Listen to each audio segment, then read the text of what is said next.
But it's good. I haven't killed basic Ollie this week, so I'm going better than last week, so that's good. Always about the positives from me, but Emily, we'll let you get back to it. Thank you very much for joining us. Thank you.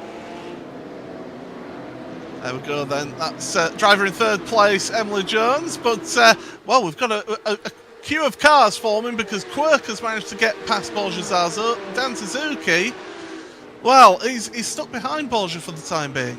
It's a difficult track to pass at, and just to comment, by the way, Emily Jones didn't need to kill basic Ollie. Unfortunately, he spun himself at the hairpin. He's down in the 12th position, but we jump on board with Suzuki as he rides his way towards the final sequence of corners. And you'll just get the sense of how tight this track can really be through this final chicane. You'll get onto the brakes at about 150 meters, got a sausage curve to watch on the inside before you really sweep out to the left and try and maximize it. But a chicane here with equally vicious curbs to greet you, and so it's one of these tracks where, as much as you want to try and then set up an opportunity down into turn number one, it's so difficult to do so. And even when we get to the Super Cup pool, we're going to see drivers struggling to set up opportunities. Yeah, you can see that queue of traffic there and different lines that you could take there through turn 3 and then onto the exit on through 4. And you see that race for 6th then. Well, it's almost a race for 5th as well, with BOSE just at the front of this queue as well. Lawrence Van Tor, I think he's struggling a little bit here in this opening race, down in 14th. But I'm sure we'll see him do a little bit better with a bit more experience in the second race. He's not a stranger to doing sim racing and doing part of this, so definitely good to see Lawrence taking part in this race. But Heike 360, Xavier Sanchez, wow. I remember last season him winning at Barcelona in the main race of the All-Stars, and the passion and the joy that he had from that win. It certainly was one of the most passionate responses we've seen to a race win here in PESC.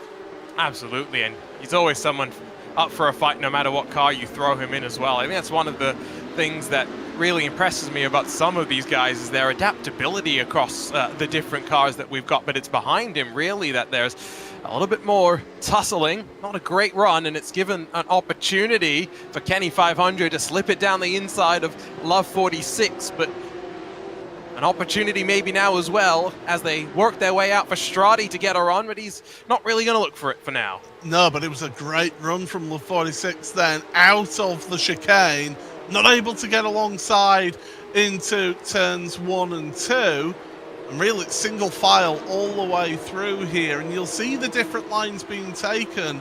One, because different drivers prefer that as part of their driving style, but two, just to try and get a little bit of clean air over the front aero of this car. It's not a massive effect, but it does have an effect through those long radius corners, and so drivers will be looking for a little bit of clean air and a little bit of a touch there, a little kiss, just to say, I am here, you know, and I want that place back.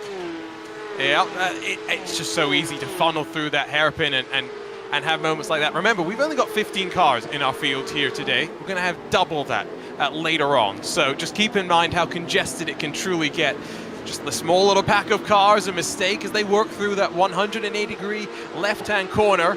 Kenny 500 holds on for now.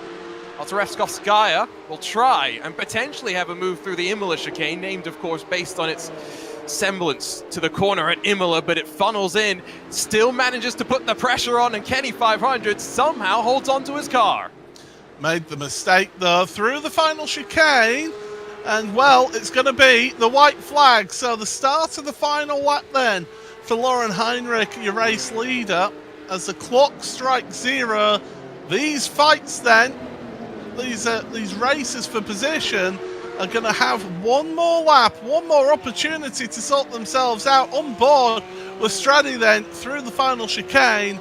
Down the start and finish straight, Basic Ollie in front. New paint job for this week, so was able to get the car down to the virtual paint shop and to get those lovely blue and yellow liveries applied to it.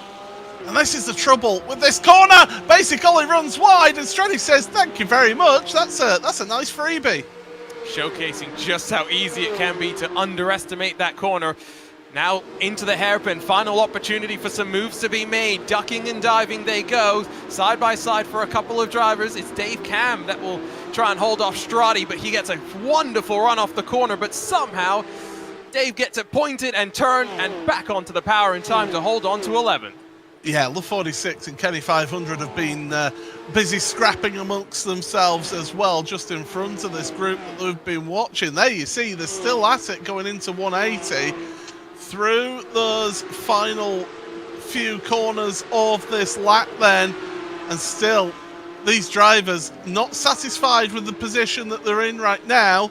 But we're getting ready for the checkered flag, and it's one driver who's been out at the front from the very start of this sprint race, and it's Lauren Heinrich, the Porsche factory driver, who takes the win here in the sprint race of the Porsche Tag Heuer Esports All-Stars. Second place to Casey Cohen with Emery rounding out the top three. Rest of them coming through. The question is, Jardier, Heike 360, they're going to be neck and neck across the line. Love 46 just able to see off Kenny 500. Across the line, there's smoke, there's a car out of control, but it doesn't matter. That's where the finish line is. Dave Cam, he's happy with that. He's got that 11th place. We'll take you through your provisional results then. It is Lauren Heinrich who takes the win here by 3.2 seconds over Casey Cohen. Emily Jones for Emery in third place with Quirk, Borjazaza, Dan Suzuki, Jardier, Heike 360, Love 46, and Kenny 500 rounding out your top 10. Dave Cam, basically Stradi, Lawrence Van Tor, and Tony Kanaan will be the driver who starts in pole position for the main race. 27 minutes of action. It simmered along nicely, did that one, but drivers started to want to get some extra places, didn't they? No, absolutely. And for Tony Kanaan, he had to come down to pit lane after, I think, lap number 1. So he had to ride by himself for the majority of the 17 minutes, and now an opportunity to run at the front at a difficult track to pass. We saw how willing TK was to fight last time out 2 weeks ago. I have no doubt that he'll be looking to put the blockers on as we work lap number 1 here. Yeah, certainly. So the drivers will just get themselves a few minutes to get themselves prepared for this feature race. But, well, you want to stick around until the end of this main race here in the Porsche Tag Heuer Esports All-Stars, because we're going to be revealing where we will be going next time out in this series and which track was voted by you, the audience, for these drivers to compete in. And, well, I've had a sneak preview. I'm looking forward to it. Yeah, it was an interesting 3 choices that they all had. Let's take a look at where we're racing here today one more time. Magny Cours, we've already seen 17 minutes. The run out of turn number 1 leads you down to the left-hander of turn 1, but then it's that right-hand sweeper that caught out at least one driver in the course of our first race. A long blast into a heavy braking zone at the hairpin, the main passing opportunity before a tight and twisty infield, a short blast through the final sector, and a fast, tricky chicane to bring you to the line. Well, don't forget, if you do want to keep up to date with everything going on here in this series, then do head on over to iracing.com/PESC, and you'll get details of the schedule, the standings, and also how to become a driver as well. But here's your grid then for the main race. It is Tony Kanaan and Lawrence Van Tor on the front row of the grid. Stradi and basically row 2 with Dave Cam and Kenny 500, row number 3. Row 4 for Love 46 with Heike 360, Jardier and Dan Suzuki on row number 5. And the 6th row is Borjazazo and Quirk. 7th row is Emily Jones with Casey Kerwin, and Lauren Heinrich has got the hard work to do all the way from the back of the grid. We're just waiting on one driver to get themselves to the grid, and then we'll be all set for the main race here in the Porsche Tag Heuer Esports All-Stars. Pleasure to have you all along here for this event. And, well, if you're liking what you're seeing and you're thinking, do you know what, I'd like to try out iRacing, currently, for new members, there is 40% off membership right now. So do head on over to iracing.com today and do start your iRacing career, because remember that every day is a race day here on iRacing. The drivers getting themselves set very, very briefly now, Arjuna. Can Lauren Heinrich make it through all the way from the back? I think he's got an interesting chance. I think it's going to be difficult to break away in the same ways unless we get a chaotic blast out of turn number 3. I'm also curious to see what Lauren Vanthor is going to do starting at the very front of the field. The driver, of course, that has done a lot in a GT3 machine, but in 2023 is going to get his chance in a Porsche 993 Porsche prototype. Very excited about that as we take a look at the field, ready to go. Yep, all the drivers getting set for the start of this race. Engine revs will rise. We look to the starter's gantry. Patiently holding. Green flag. Away we go. And Laurens Vanthor is left absolutely standing at the start there from second place on the grid. That allows Straddy, Basic Ollie, Dave Cam, Love 46 all to go through into the first few corners we go. And it's a whole pack of cars going around there. And, we've got a car off in the background of shot there. I believe that's Dave Cam, who's had issues. There's more issues. I believe that was Hockenheimring. It is! My goodness! So the chance of getting a double here is possibly thrown away. Down into the hairpin for the first time in this sprint, in this feature race. And oh my goodness, another spin. Oh, Laurens Vanthor, he's having an absolute nightmare out there. Yeah, and the problem is these cars are so difficult to start. Laurens Vanthor, someone who's so used to rolling starts in endurance racing, that this is so different for him. That hairpin can catch you out on cold tires as well. We'll get a look at what happened to Hockenheimring. He's 20 seconds off of your leader, no chance for that. We also saw incidents that involved the Love 46 car. I think that was related to what happened with Dave Cam. It's Tony Kanaan, though, that takes advantage. 1.5 seconds clear at the front of the field. Yeah, absolutely. He's trying to take advantage of this opportunity now. Basic Ollie and Straddy, the best thing that they can do right now is work together and try to run down Tony Kanaan here, because if they start fighting each other, they'll just allow Tony to pull away even more here in the early going. But Kenny 500, Jardier, Dan Suzuki, Casey Kerwin. Casey Kerwin's already up 7 places in this race. Tremendous start from Casey. He's in fact up to 8 places now because he's in 6th place here. But here's a replay. This is what happened, first of all, to Dave Cam. Down into... Oh, and there's contact. So that's what happened with Dave Cam. Well, as we carry on through, there's Hockenheimring, and it was a lost the back end there for Quirk. And Heinrich just happened to be the car in the wrong place at the wrong time. Yeah, just racing incidents in both cases. Dave going a bit too aggressively definitely would take incident responsibility in that case. But remember, these drivers are fighting for some Tag Heuer watches, so there's something to be said for our championship standings as we ride on board from that roof cam with Quirk, as Emery and Porgezazo did battle.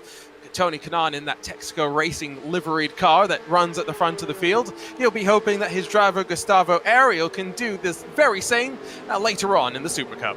Yeah, absolutely. It's a shame, of course, that I can't compete in the All-Stars here because I'm a bit busy commentating this race, because I wouldn't mind getting my hands on one of those Tag Heuer connected watches, that is for sure. But oh well, I'll have to go out and buy one just like everybody else. But these drivers right now, they've got the opportunity at the end of the season to win themselves that. But Tony Kanaan, you can see at the wheel, sawing away at the wheel through some of these corners. But you can see that concentration there. That's the pro race driver that we know right there. Tony Kanaan, he was just focused.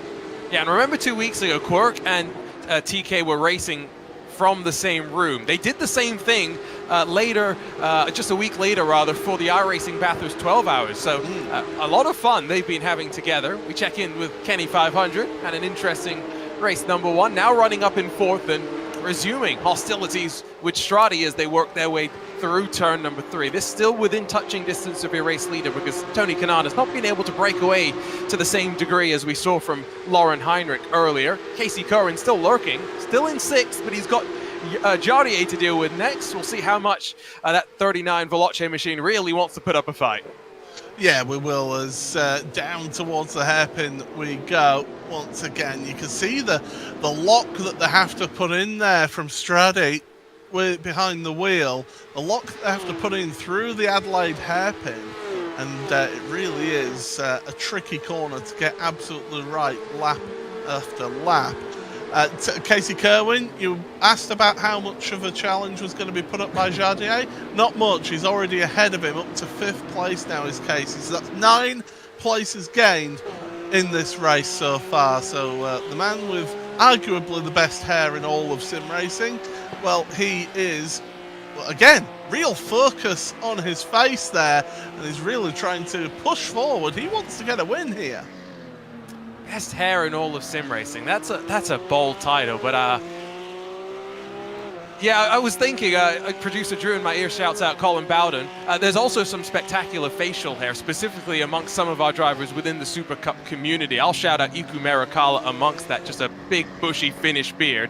Lots of the Finnish community have that as well. Casey Goran, continuing that charge through, you mentioned it earlier, Paul, how remarkable it is. He's up 9 positions from the back, and someone that already coming into this race had a championship advantage of 14 points. Remember, the maximum you can get from winning a race is 25 points. Casey is looking mighty good in this GT3 Cup car, but remember, after our next round, the round that our viewers have all voted on, we switch things up and move to a GT4 car. We'll see how he gets along with that. Yeah, we will, absolutely. And the different cars can suit different people. As down into the hairpin we go, and Casey Kerwin decides that 5th isn't good enough, and he moves up to 4th place ahead of Kenny 500 there. So with 21 minutes remaining in this race, well, he's up to 4th place. And look at this. We've got Quirk on the left, we've got Tony Kanaan on the right, and, well, the best buds because they've got matching shirts.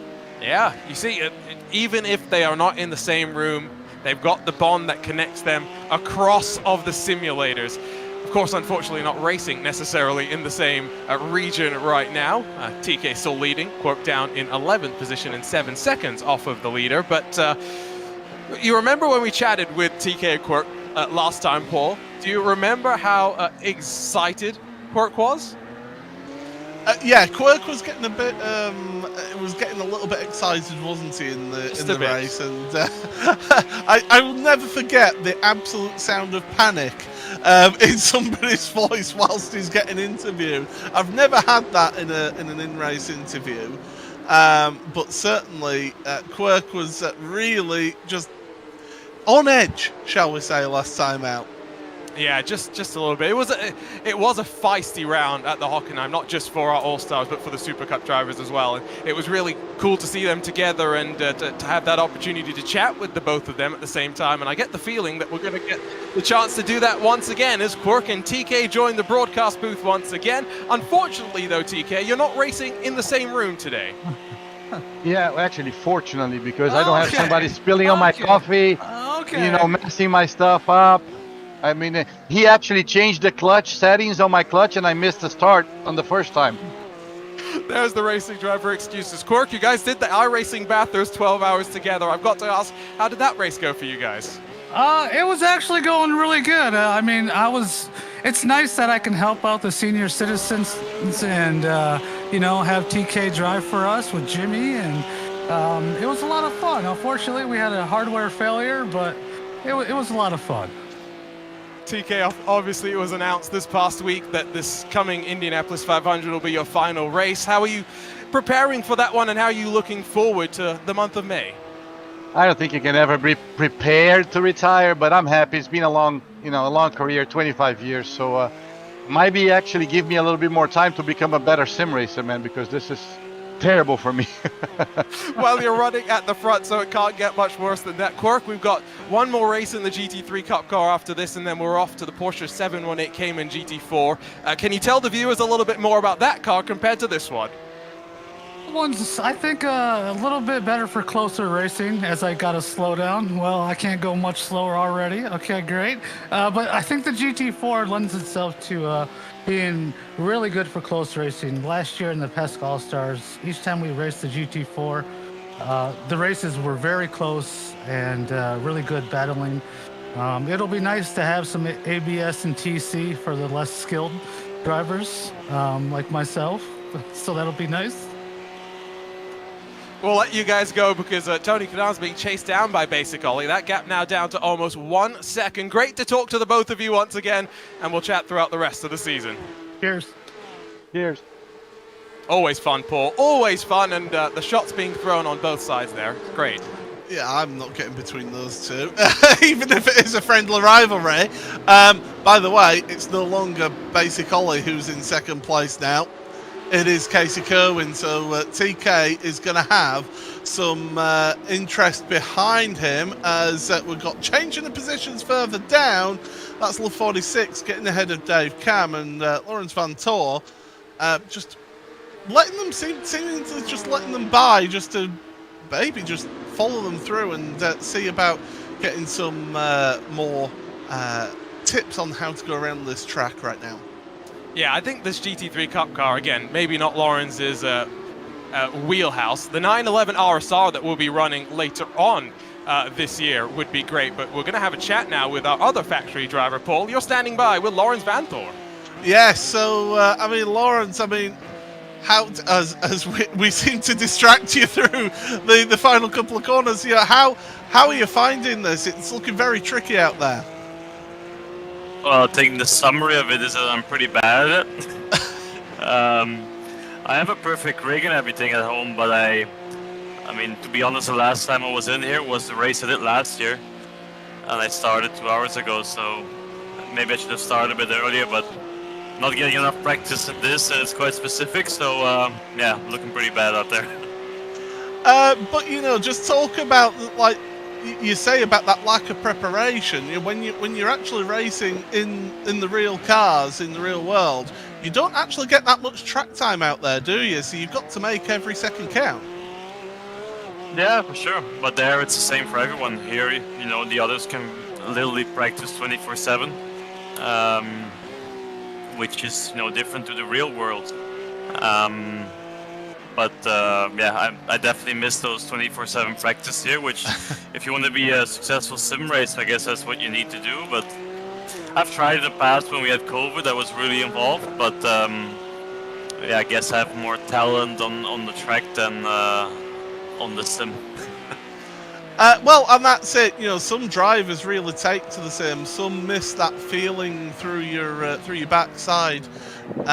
You know, but Lawrence, just we'll let you get on and not distract you anymore. But thank you so much for joining us here. No problem. Have fun watching me. I'm trying to stay on track, so that's really something. Thank you very much. So that is our other factory driver, Lawrence Van Tor. And, well, we're having to race up at the front because Casey Kerwin right now is going for second place, our junior, and we've also got him here. Yeah, we're not allowed to let Casey win. We've got to make sure we distract him as much as possible. Casey, how difficult is Magny Cours as you try and battle for the lead? Yeah, it's been, I haven't raced here before. But I had driven some laps at it whenever the track came out. But this combo's really fun, and I don't know why, but I struggled a lot at Hockenheim with braking in this thing, but here it just felt a little bit more natural, I guess. I don't know, but yeah, it's been really fun. I hadn't like raced it to really know like where to position myself, but I did a good job at the start there and kind of dodged all the chaos. So I know Heinrich got involved in something. Which kind of got us away from everyone that started back there with us. And yeah, slowly just kind of worked our way forward. Honestly, I've been extremely lucky in this race, I feel like. A lot of people just kind of made mistakes and, you know, slid out of the way and made my life a lot easier. So yeah, it's been really fun, and yeah, I wish I wouldn't have screwed up so much in the first race and see what I could have had with Heinrich, because normally, at least last year when Heinrich ran, he was like 6/10 quicker than all of us. And that race I actually felt like I could sort of keep up. So, and then unfortunately got wrecked here. But like I said, it's a really fun combo, and yeah, I'm enjoying it. I love how you said you never raced here before as you made the pass for the race lead. Everyone wants to know, everyone needs to know, where's the oval rim gone? Have you try-harded today and gone for the formula rim? Yeah, it's I always enjoy the formula rim on this stuff. It's a lot of fun. The oval wheel, people try and get me to do the oval wheel on a road course at some point, but it's like driving a bus. It wouldn't go well. So yeah, it's still fully try-harding with the formula rim, but yeah. I feel like next next time out we're going to BOP you and we're going to throw we're going to force the oval wheel on. I got to ask, of course, eNASCAR Coca-Cola iRacing Series season opener, out of turn 4 you're leading. Across the line, you're reminded me. Yeah, across the line you're in 3rd place, which is still a success at Daytona. I've got to ask how you feel coming out of a season opener like that. Yeah, it's still obviously a very good run. Can't complain for sure getting out of Daytona with a top 5. Obviously, wins mean a lot in our series to make the playoffs, so it would have been really nice to get it out of the way there. But, you know, it just didn't work out. So, you know, I kind of had to try and throw a block, a typical super speedway block, and I was looking at the outside wall after it. So, but yeah, it still came out with a top 5. It was a strong run to kick off the year with Xset, and yeah, hopefully we'll carry the momentum into Milwaukee in a week and a half or so. I'm just warning you, by the way, at this rate, with your speed in the All-Star Series, your iRating being now almost at 9,000 again, we're not going to allow you in the All-Stars in 2024. You're going to have to qualify for the Super Cup if you want to race on Saturdays, just so you know. Noted, noted. Hey, I heard I need to know the fan vote. If anyone got us Long Beach for next week, that's like the one track I'd run a pro race at. But yeah, I need to learn the results of that at some point. I guess we'll find out in a little bit. You may have to join to find out, I think, is what we're going to have to decide. Shame. Well, we'll let you go. You're 1.5 seconds clear. We bugged you enough, and so now you can at least focus for 11 minutes, I guess, and have some fun. Thanks, man. Appreciate it. Casey Kerwin, always a great chat there, Paul. It's always great as well at these all-star races where we could just sit back, relax, and enjoy talking with our drivers as well. I think I might be out of a job. You could talk for England just for, or talk for the USA for that. I don't need to do any commentary work. You can do it all for me. Yeah, so the race was second then after Casey just casually went and overtook for the lead on Tony Kanaan. So now it's Kanaan versus basically Stradi, Kenny 500 and Jardier. All a queue of cars together out there as they go along. So second to sixth all together. Emily Jones is behind Borja Zaza, who we've seen can really be a tricky customer to get past. And Quirk, for all the hijinks and fun that he's been having, struggling to get past the both of them.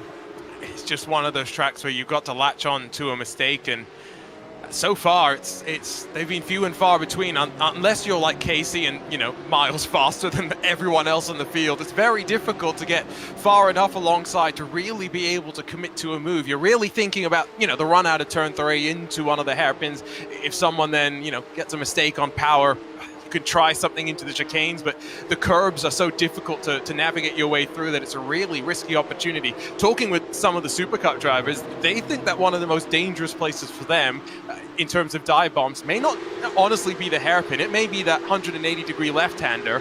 So it's going to be a really interesting complexion when we get 30 of those drivers out on track and see what they've got in store for the very first time. Yeah, absolutely. Always intriguing to see how they all get on out there on track. But look at the concertina effect into that Adelaide hairpin, and then on the power once again towards the Nürburgring chicane. Through the right, then the left they will go. And still, Borja Zazo heading up, the two of them. Emily trying to look to the inside and Zazo defending. Meanwhile, basically is there in third place. He's got Stradi behind, and then Kenny 500 there with him as well. Jardier giving chase as well in all of this. So a good little gaggle of cars then. Third through to sixth. We've also got that race for 9th, 10th and 11th place on both screens here. So action aplenty everywhere out there. I'm sure we will get to speak to another one of you drivers out there. But yeah, these drivers really pushing hard and really trying to get the best results that they can, and basically launching the car over the chicane. Yeah, I do think that we are going to have to try and do something about Casey Kerwin's speed next week. I think that oval wheel sounds like step number 1, but something else has to be done as well. As Emily Jones, a little bit of contact there with Borja Zazo. Quirk will slide on through as Jones still slides through the grass. Quirk will try and get on through at the exit of Estoril, but we'll back out of it for now. And Emery finds herself in a bit of no man's land. Yeah, down a couple of places then, and yeah, in that no man's land position. There's Straddy and Kenny 500. A little puff of smoke from one of those cars. On the power, out of the corner they go, and Jardier's seeing some potential moves here coming along through that chicane. Once again, time running down, 7.5 minutes remaining of this race. Quirk looking as well at Borja. No move being made between the two of those. So yeah, this is a real challenge for these drivers out there, and these all-stars, they always put on a good show. Not being quite as, how shall we say, action-packed as last time out at the Hockenheimring, but certainly really close between all these drivers. Yeah, we're going to get a look at some of the curb usage through the final chicane. Just look at how the front end launches in the air, and when you do that, you lose some, control over the car. It just rolls over the bumps, and those raised curbs are not just present at that final chicane, they are present through most of the track as well. So it's part of why this is such a difficult challenge to navigate through. TK alongside with Basic Ollie, remember, at 37 machine had a great run last time until he had some contact. It's now TK that feels the pressure and slides through the gravel. Basic Ollie up to second, TK down to 8th. Oh, I tell you what, TK's done a tremendous job to keep control of that car off the track and to not end up wiping out somebody through there. So well done. But basically it was who put the pressure on, forced the mistake from TK, and now basically finds himself in second place, but he's under intense pressure from behind of Straddy and from Kenny 500. These two drivers are going to keep him honest all the way through the rest of this race, with 5 3/4 minutes remaining of this one. There's about 3.5 laps remaining, well, it's around that point for how long's remaining in this race here. But Ollie, you can see the pressure that he's under. He's got several racetracks in his background as well of shot. Also gives us a view as to how many subscribers he's got as well on YouTube, so that's really nice to see as well. Yeah, everyone knows that the way that you could tell if a race car fan is educated is by the track maps behind them, and so Basic Ollie just wants to make sure that he lets us know that he is truly cultured. Now, Basic Ollie did win an iRacing Daytona 500 this week, so he's enjoyed some success at Daytona in a super speedway style race, and I'm sure there's plenty that carries forward into his preparation for this all-star race. Yeah, although don't forget that Ollie, he did finish up there in the podium position, second place actually last time out in our reverse grid race. So I think when you get him into a position out of the chaos and carnage and all the drivers that have ever been done for driving offences on the road, once you get him out of that trouble pack, he can do well out there and can really hold on to a place. But here's Borja again repping the team gear and heading through. He's still holding on ahead of Quirk and of Emery, as well as a little bit of a lock-up, almost Emily wiping out Quirk there. No product placement, definitely none required. Borja willing to fly the flag. So tight, and it's such a check-up zone into that hairpin. Meanwhile, front of the field, have we noted the gap that Casey Kerwin has managed to pull away? 7.1 seconds. It's not fair. And producer Drew was, telling me in my ear that we do have to make sure that Casey qualifies next year for the World Championships. It wouldn't be the second iRacing World Championship for Casey Curran, because he's competed in some of the Dirt Oval World Championships here in iRacing as well. So we just add yet another one to the accomplished resume of his sim racing career. He won't be the first person as well to do multiple World Championships as well. So, maybe if he put a bit of effort in for once and actually tried, then maybe he would be able to qualify for the Porsche Tag Heuer Esports Supercup, which we have got coming up shortly. So do stick around, because around about 7 o'clock UK time, we are going to be seeing the World Championship races, and also stick around for after this race, because we're going to be revealing where both the All-Stars and the PESC drivers are going to be racing at next time out. So do stick around with us around here. But through they go through Estoril once again. And Basic Ollie's pulled out a little bit of a gap over Stradi, which is meaning Kenny 500 is pushing on and trying to get third place and a podium finish. I love this camera shot that we can get here on iRacing, just from over the car's shoulder, basically. And you'll just see as we dive through this first chicane, named after the complex at the Nürburgring, how much you want to run over to the right-hand side on exit, down through the gears as you slow the car down and just tiptoe through until you've turned enough to get on power and start getting that momentum going forward. A lot of people just assume that when you get on power, you turn the car, but you're also decreasing the radius of the corner, so it's such a balancing act of patience. The second chicane, it's not about going over to the right, it's about setting up instead over to the left and then getting all the way down the gears and slowing the car almost right to a dead halt and then back on the power. You can just also see in front of Kenny 500 the pressure that Stradi continues to apply to Basic Ollie, even with a couple of car lengths separating them. They should have 2 laps left to go as they get ready to cross the line once again, so plenty of opportunities for Stradi to find a way forward, for Kenny 500 to find an opportunity of his own. Oh, but that's a little mistake from Kenny 500 through the final chicane, and that's going to mean that, well, if Jade was just that little bit closer, he would have been able to take advantage. So Kenny 500 does lose out a little bit. Different lines being taken through Estoril. And Basic Ollie's is trying to get the corner exit lined up and get the speed out the corner. But here comes Stradi then. Down into the hairpin. Basic Ollie's is going defensive straight away onto the brakes through the right-hander. And there's Kenny 500 to take advantage of it. There's also side-by-side action a little bit further back as well as we focus on this race for second place.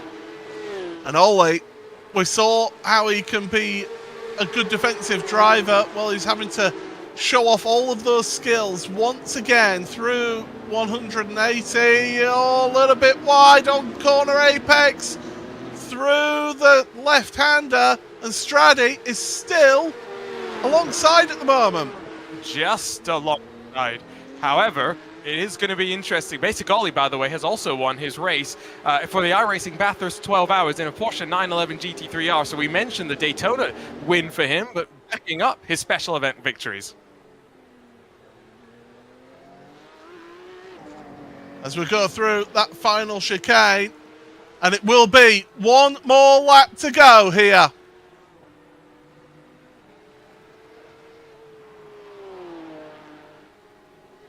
Through turns 1 and 2 then for Casey Kerwin with 9.7 seconds is the gap.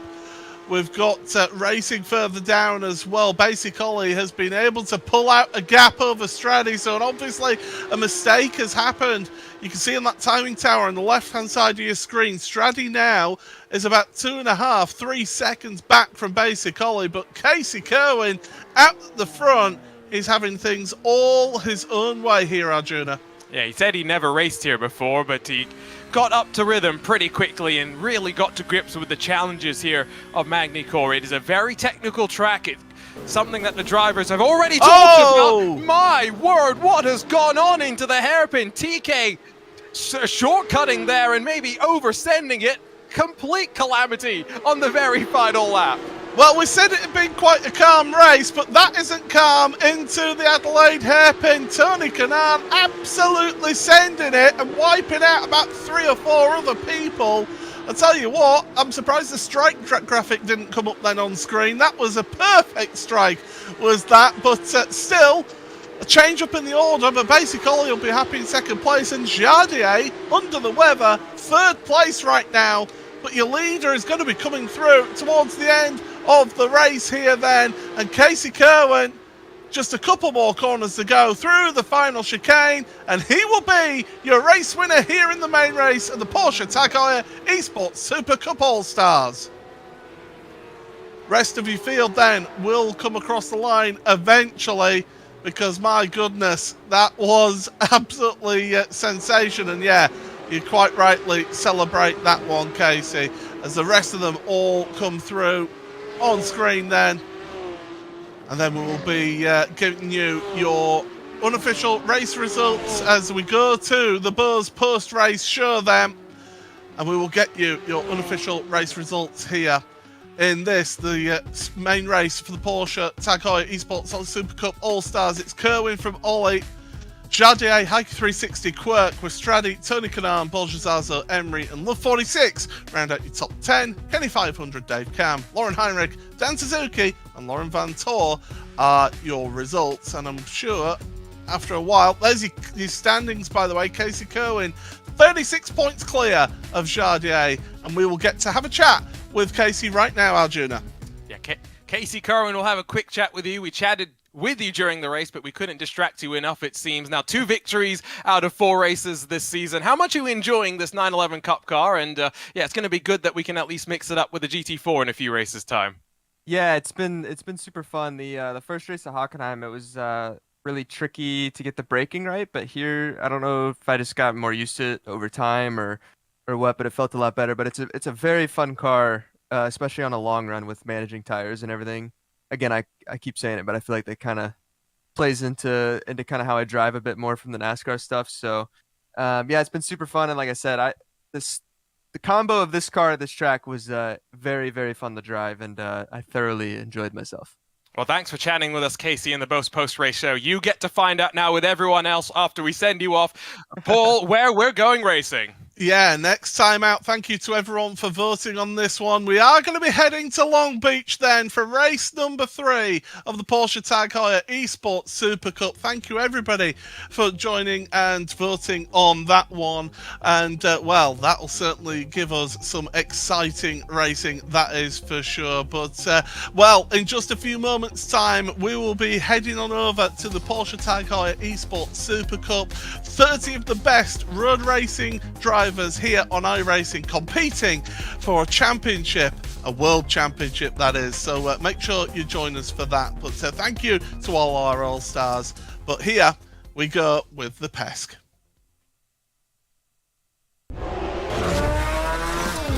This is virtual racing with real stakes. This is fine lines, milliseconds, and 200 grand. This is insane, but that's what keeps us coming back for more. Porsche Tag Heuer Esports Supercup by iRacing, live on YouTube and Twitch.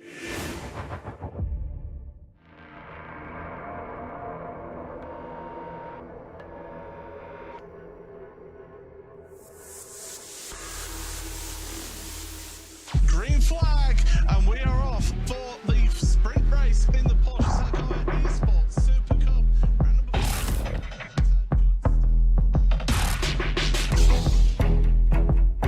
$200,000 on the line.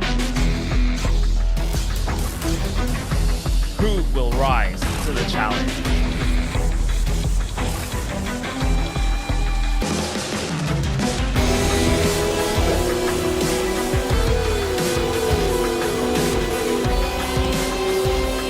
This is racing for immortality. This is esports personified. This is the Porsche Tag Heuer Esports Supercup.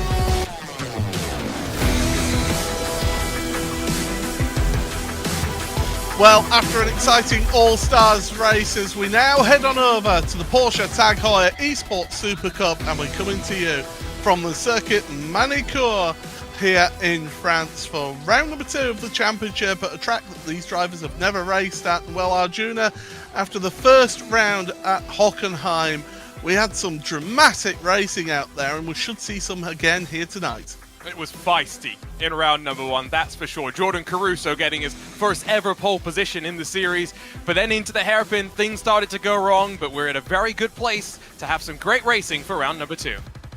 So there you go, that is where next time we're going to be racing, which is going to be at Long Beach. Thank you to everyone who did vote in that track vote for this series.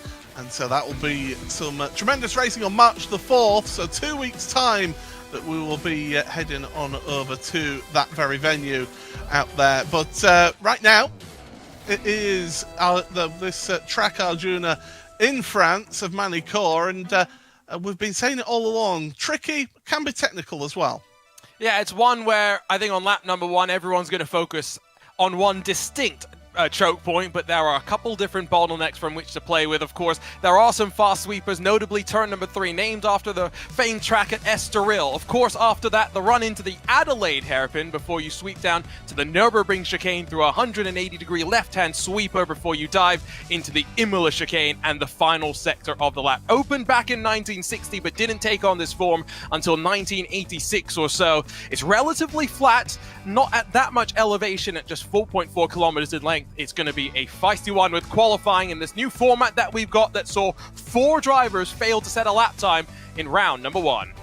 Yeah, new qualifying format for these drivers. There you go. That's where we are this week. Long Beach next time out. Circuit the Americas then 2 weeks after that. We head to the Red Bull Ring, Watkins Glen, Spa, the Nürburgring, circuit, the circuit down there at Circuit de la Sarthe, and then of course Monza, the traditional final for the championship here. And this is the qualifying format, Arjuna. It caught us out a little bit last time out because I think the drivers got a little bit confused as well, but those drivers 30th to 6th in the points all go out at the same time, 1 lap qualifying, and then the Group B, which is 5th to 1st, they will then go out separately as well to give us that look at who gets pole position in the sprint race. And when you say go out at the same time, don't forget we're talking about lone car qualifying, so everyone gets the track to themselves. Don't forget iRacing.com/PESC if you want to learn more about the series. This new qualifying format also means we get to see the top 5 in the championship go out one by one in Super Pole style format. We'll get their lap times and we'll see them across the line, and hopefully we'll see how they feel about their lap times on their faces as well as they get ready to see how things go in the sprint race. We know things are going to be difficult to pass here. It's just inherent in the track design. So the question I have is how many drivers are going to be content to settle for the 8th position, which will invert to start our feature race at the very front? Well, that is going to be a very, very pertinent question here in this one. Qualifying will be starting shortly here today. And yeah, as you say, do check out iRacing.com/PESC for details on standings and also the schedule as well, which will be updated with Long Beach. But here we go then. Group A are heading out for qualifying right now, Arjuna, and well, we should hopefully be able to speak to whoever is the quickest of this group once they finish their laps. Yeah, and I think we saw last time 4 drivers, like I mentioned, Maximilian Benecke, Gustavo Ariel, Johan Hart, and Christopher Dambeats not be able to punch in qualifying times. In 3 of those cases, it was because of invalidations, going over the limits of the track. In one case, it was then not attempting a lap time at all. Margins in qualifying are so tight in this series, Paul. 1st through 26th in round number 1 were split by 100.7%. A lot of the time in motorsports, we talk about 107%. Just let that sink in, 100.7%.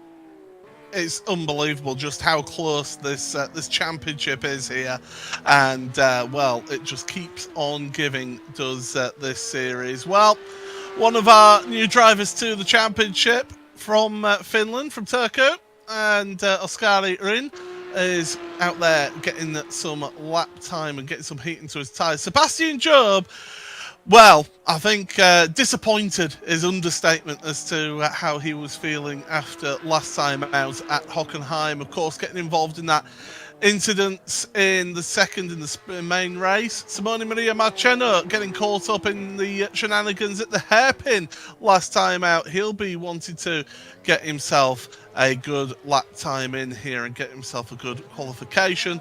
But it's all about making sure you keep the car within track limits and keep the car going in the right direction in a rather fast fashion as we go through and start these hot laps. Yeah, remember, for a handful of drivers, including for this man, Tuomas Tatila, a busy weekend last week has really meant that their preparations are somewhat stifled, traveling back from Poland. Same with this man, Maximilian Benecke, who had a very successful weekend. So it's all about getting settled back into the rhythm and going from here. Benecke, of course, unable to get the lap sorted last time out. That was one of his things in the last couple of years that he had highlighted, identified as saying, you know, that's a thing that I can do better. An opportunity in round number 2 to correct that. Kevin Nielsen as well, one of the newcomers to the series then, out there on track for the Fire at Sim Sport. down into the hairpin, and we're getting some of the first sector times coming through on the timing screen. Max Benneker currently looking good through the first sector of the lap, and there's two drivers have had to take to tow back to pit road, Alexei Nesov and Matthias Stuckbeck as well. So two drivers at least not able to set themselves a lap time. Yeah, Alexei Nesov, I don't think has been looking forward to this one, unfortunately. I was having a chat with him earlier, and he was asking me about some of the iRacing Daytona 500 options rather than talking about this particular race. So I think he kind of had resigned himself and maybe not feeling the flow of the track necessarily. It is one of those awkward ones, new to iRacing as well. Not many of the drivers will have too many experiences with the track, but here we go. Group A, we've sent out 25 drivers, and the times are going to start trickling in. Yeah, so time starting to come in Oscar Mangan then currently fastest with Max Benneker in second place. Rest of them coming through now. Time's coming thick and fast. Sebastian Job now your fastest lap time here in qualifying at this moment in time, with Cooper Webster joining him on the provisional front row of the grid. So the two Oracle Red Bull Esports drivers out there at the front. Mangan and Tetela at the moment in third and fourth place, as the rest of your times are coming in. Oh, launch over the chicane then. That should invalidate the lap, and it does for Sam Keitert. I mean, if there was an award for most impressive finish to a qualifying lap, I think that would be it. Yeah, full effort, that's for sure. So now, though, we switch from the focus on the Group A drivers to the Group B drivers. Alessandro Bico was sent out first, Zac Campbell next, Pinto, Caruso, Collins. That's how we'll run from this point forward, with the benchmark being laid down. And I did say 2 weeks ago that I thought Sebastian Job was the man that was going to try and dominate in qualifying. It went pretty good for him in qualifying overall, still inside the top five, but Caruso, Pinto, Collins and Sanchez were all able to find a little bit more speed from the car. He's got a full 10th and then some on the rest of the field. What do the rest of the five drivers have to respond with? Sebastian Job does have 8 pole positions so far, and Arjuna, you've got the man himself currently in provisional pole position. Yeah, Sebi, good lap there. How are you feeling about a 138.678 with 5 cars still left to go?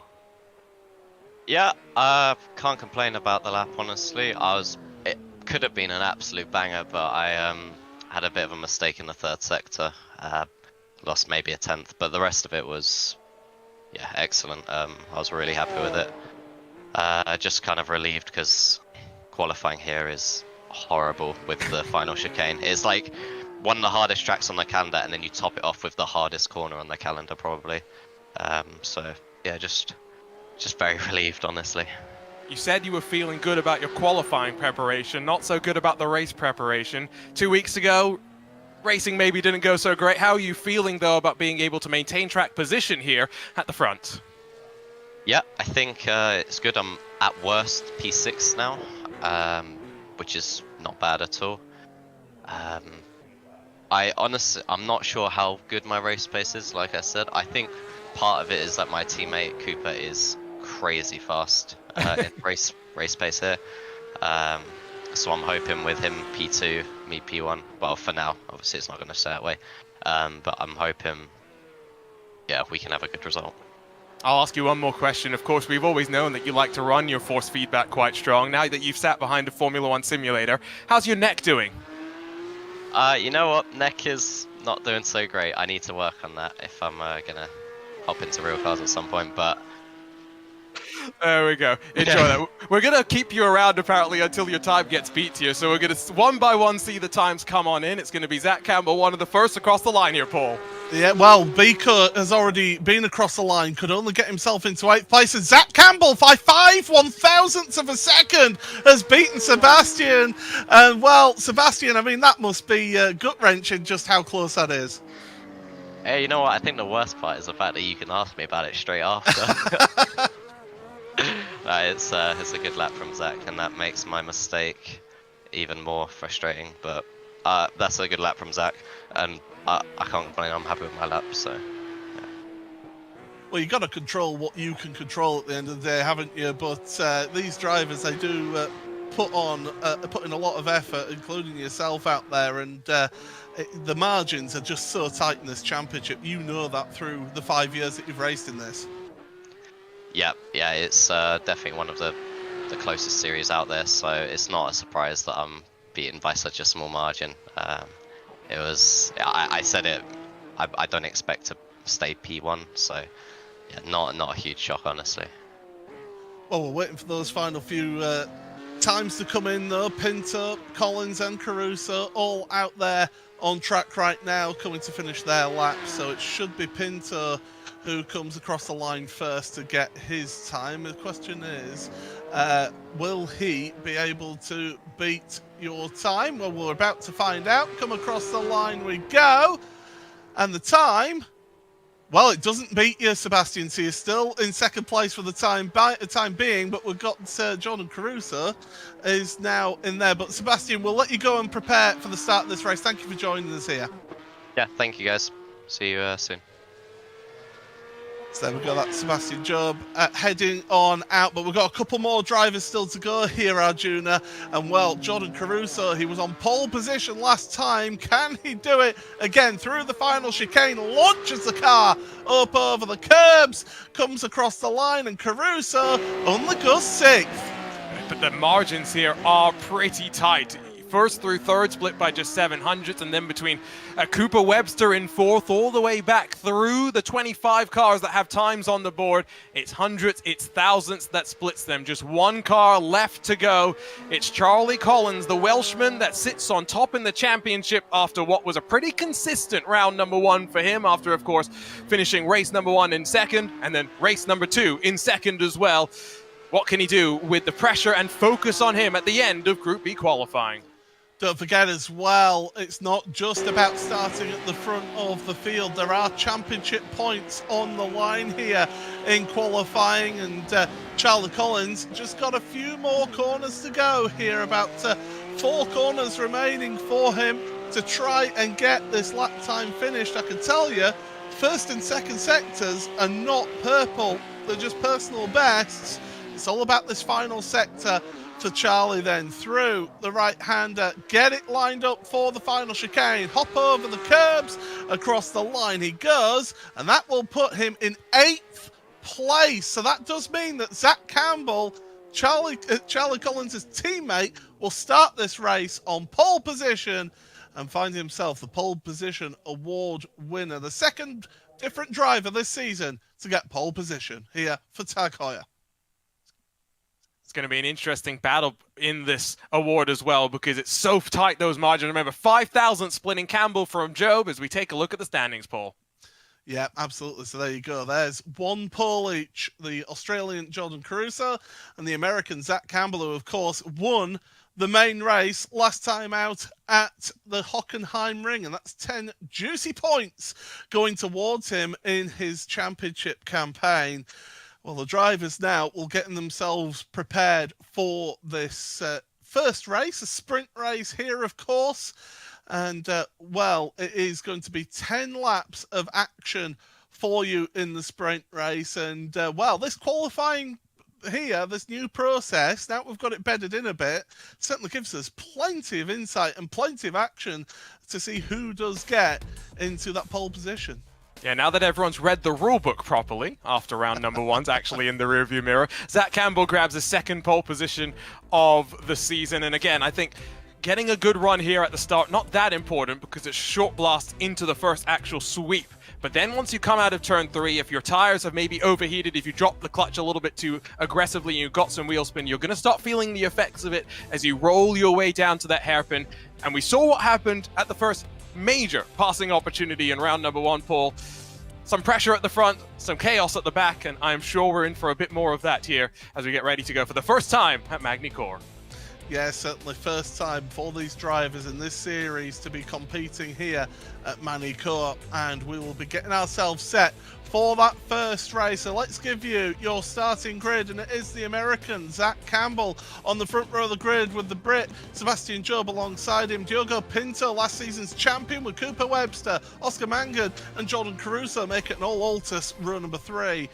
Thomas Tattala with Charlie Collins row 4, with Max Beneke and Gustav Gustavo Aurelio Lasseback and Alessandro Bico on row number 6. And then you see some of the other names down there in the field. Jamie Fluke is there on row number 7. Simone Maria Marchena on row number 9.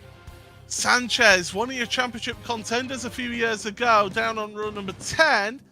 Bobby Zelensky, row 12 for him. And the final few drivers you see, there's one name missing, and that is Gianni Vecchio, who unfortunately has injured himself and is not able to compete here. So we do wish him all the best in his recovery. But, well, Arjuna, you wouldn't want to miss a thing right now, because we have got 29 drivers all heading towards turn 1. Yeah, and all with one focus on their minds, and that is just getting through the opening lap safely. Now they've also been made aware what the next track is, I'm sure, in some case. Some of them will already be thinking about what Long Beach will hold in 2 weeks' time, but for the vast majority, they've got to keep focus on this first race at Magny Cours and what it means for the drivers in terms of being able to hold on to some of their momentum.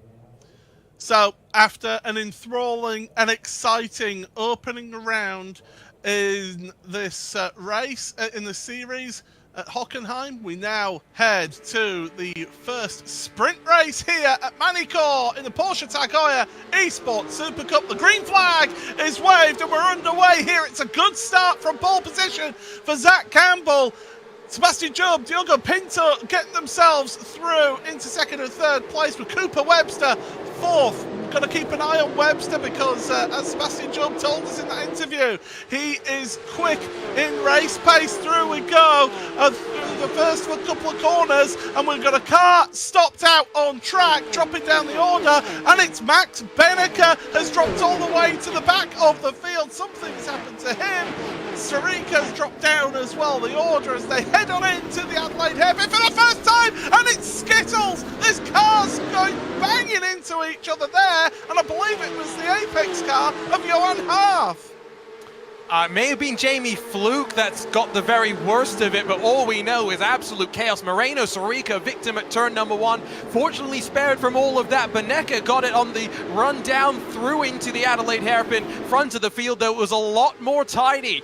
Sebastian Job able to hold on to second and sees his teammate Cooper Webster now slide up behind him into third position, with Diogo Pinto relegated to fourth as they wind towards the final sector. As Zac Campbell that still leads with his mirrors filled with charging bulls.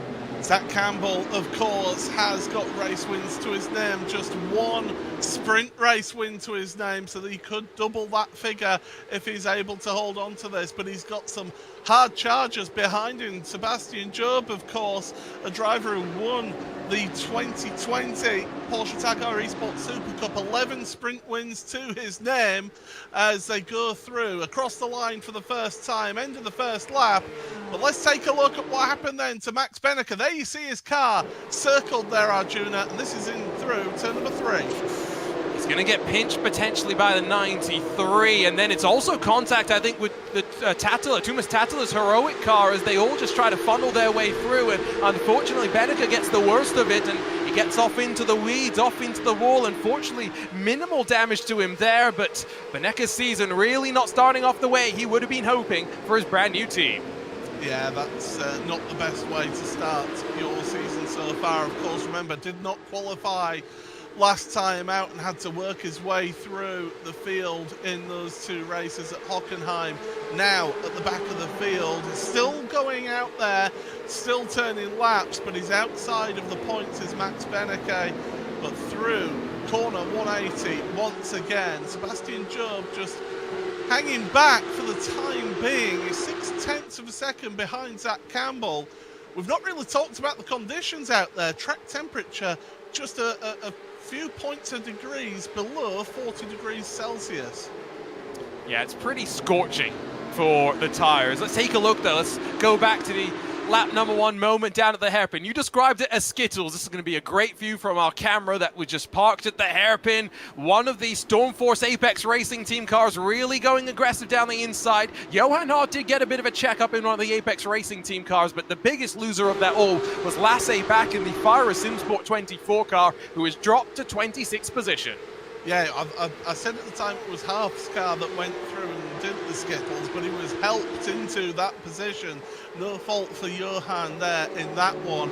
But as we go through Estoril corner once again onto this back straight, and Campbell's just holding fort at the front of the field for the time being. Webster third ahead of Pinto, Mangan, Caruso, Tetela. Charlie Collins in the 93 car is currently in 8th place, and with the grid inversion for the main race, that would mean at the moment he will be the driver starting on pole position for the main race. And Bryn, his brother, having a sensational race opening to this race, up into 9th place now, and doing a good job, as we see also the race for 12th place going on.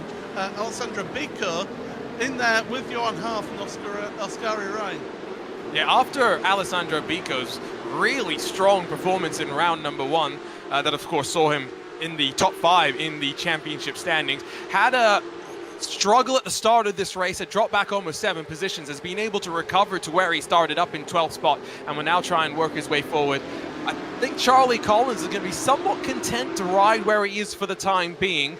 Not many points to be gained by venturing forward, and of course with extra points being paid out in the feature race, he will gladly take the reverse top invert of the 8 cars at the front of the field and start at the front of that next race. Meanwhile, his teammate still feels that pressure from Sebastian Job as Cooper Webster runs right. Slow down penalty for Sebastian Job. I thought he caught the chicane wrong. Launches over the curb, and that's caused a huge issue for him. And that means that drops him down from 2nd to 4th. That allows his teammate Cooper Webster to be the driver to try and take the fight to Zac Campbell at the front. But it's now a second between Campbell and Webster, and Diogo Pinto, last season's champion, currently finds himself in 3rd place. And once again, we saw this last year with Diogo Pinto. He only got 1 win all season out of 20 races, only 1 win, but he was so consistent with his approach. Yeah, someone in our Twitch chat on Porsche called him Captain Consistency. I think we're going to have to stick with that moving forward. Here's a replay of just how much these drivers are pushing the limits and how easy it is for them to be caught. Job just takes all 4 tires inside of the white line and instantly knows the pain, pulls off to the left and drops himself, fortunately only, to 4th position. Yeah, he didn't want to disadvantage his teammate, did he? That's the reason why he got immediately off to the left. Let Webster and Pinto by, served that slowdown penalty. It's something, if you've never seen an iRacing race before, it's something that the simulation does automatically. If you cut that course and you gain an advantage, it will give you what's called a slowdown penalty, and you have about 30 seconds to serve that in, and it means that you lose that advantage that you did gain just by cutting across the inside of the chicane there. And it's also in effect at all other corners. But of course, I have a funny feeling here today, Arjuna, that Sebastian is not going to be the only driver who gets caught out by that. I'm surprised we haven't had more of them get caught out by it. It's just, you're pushing so hard, you're on the limit. And we talked with Lauren Heinrich earlier, right? The difference between anti-lock brakes and traction control and having them on and off. This car has them. We've got them turned off. We've challenged the driver, just like we do in the Porsche Supercup in the real world, to really have to get the most out of the car. Zac Campbell is managing to find a lot of speed in that car, has been able to open up a bit of a separation. Meanwhile, some battling a little bit further back. Johan Harth and Alessandro Bico seem to be going back and forth. Yeah, you can see that on that timing tower on the left-hand side of your screen there. Just the changes of position going on a little bit further down. But there's Sebastian Job then. 4th place, was able to slot in front of Oscar Mangan and Jordan Caruso. And then behind them, Thomas Tetela in that number 97 car. Ahead of Charlie Collins with his brother Bryn behind. Bryn, who of course still owes me a donut from a few weeks ago, so I'm still waiting for that one, Bryn. But you can see we've got this race at the top then. Race for 7th place, and then the race for 17th, because Quentin Violate right now finds himself in 17th. Oh, dive to the inside though, and bye-bye, down Luca Kita goes. Yep, it's getting physical down at the very tail end of the pack as they just jockey for all of this position. They'll do so into the final corner. A couple of Urano cars trying to cycle forward. Moreno Sorica was off at turn number 1, but back up into the top 20, at least for the time being. Slots in behind Nesov, who's tucked up behind the third of the Altus Esports cars. Simona Maria Marcheno would have wanted to be a little bit higher than 18th position, but he's got lots of fun to deal with for the time being. Violate has taken the opportunity to cycle away and break the toe to those behind. If you ever want to have a character in all of sim racing, Simona Maria Marcheno is certainly one of those.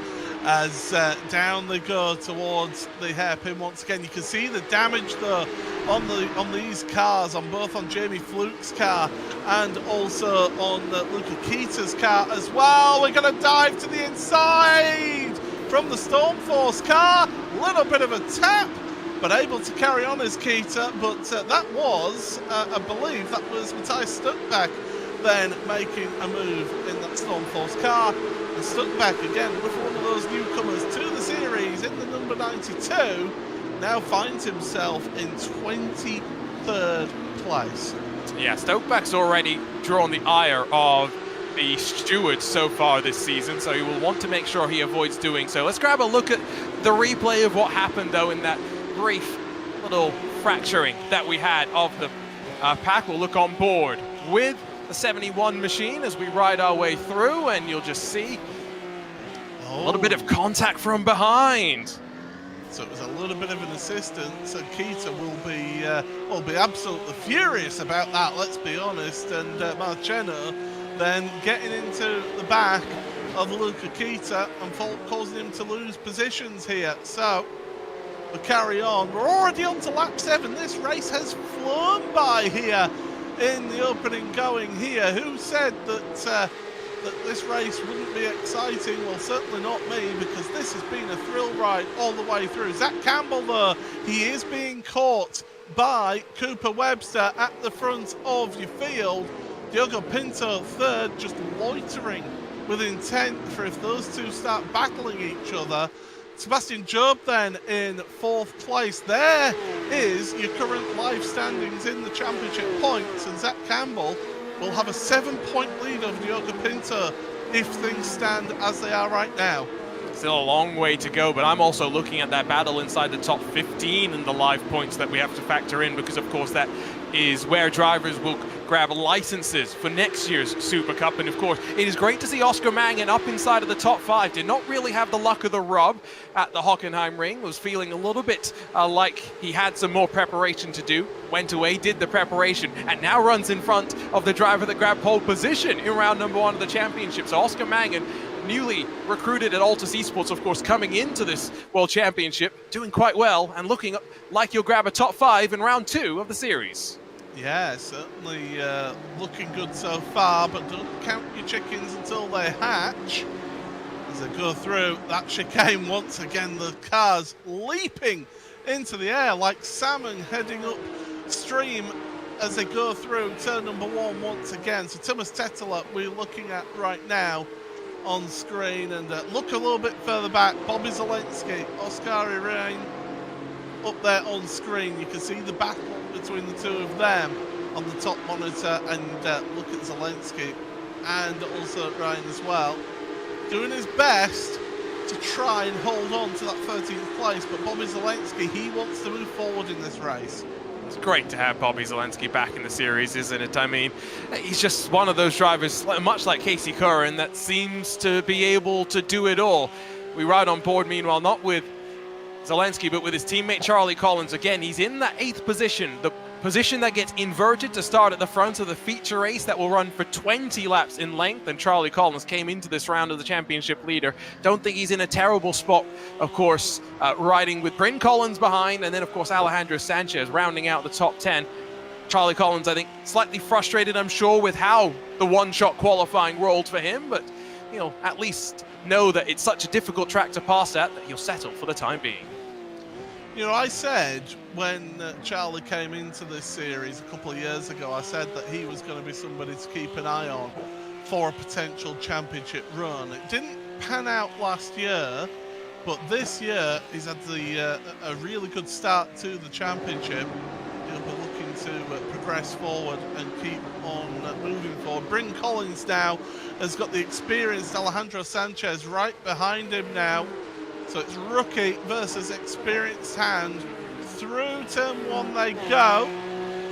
And as much as I dislike it, that is the line that they are allowed to take into turn number 1. But there's the two Collins brothers then on screen.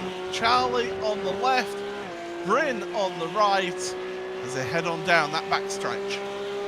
I'm trying to figure out, when Bryn Collins gets a little bit older, how is he going to compare to his older brother Charlie? You can definitely tell the family resemblance. Not the only siblings that we've had in World Championships, of course. My mind goes back to the iRacing Rallycross World Championship, where we had the Robertsons representing, of course, the Apex Racing team. Bryn does get passed, though, by one of our ever-present drivers in the form of Alejandro Sanchez, who's now still having to fight his way on through as we battle with 2 laps left to go, but it's getting feisty, and now Charlie Collins has some gap behind him and will settle into that 8th position. Yeah, so the question is now, can Sanchez get up to Collins? I don't think he will, with that gap that's been formed by those two duking it out for 9th place. But that race up at the front then, Zac Campbell, he'll be doing the best that he can to try and hold on to this one. As I said, only 1 sprint race win to his name. He's got 2 main race wins to his name, so Campbell does know what it's like to be in the winner's lane through the final chicane, and the start of the final lap here in this opening race of the evening in the Porsche Tag Heuer Esports Supercup. And these two duking it out. Cooper Webster, of course, with that real-world experience as well, knows what it's like to be involved in the heat of a battle. Right now, Campbell just seems to have that little bit of an edge through the first few corners. Bit of dirty air as well for, of course, Webster to contend with. And at this point, with 10 laps done, the tyres surely getting fairly toasty. But, of course, don't forget that the feature race double in length. So by the time we complete 10 laps, we've only done half the race distance. And so if this is a struggle for the drivers, just imagine how much more the tyres will be struggling by the time we get to the end of the feature race. But they built a bit of a gap and separation to Diogo Pinto. Sebastian Job, after his slowdown, will settle for 4th position as it stands right now. Just a couple more corners to go for Zac Campbell to hold on. Yep, through the hairpin then at 180, out of the corner. Such a tricky part of the track. Those rear tyres will be starting to scream a little bit at these drivers for the abuse that they're putting them through.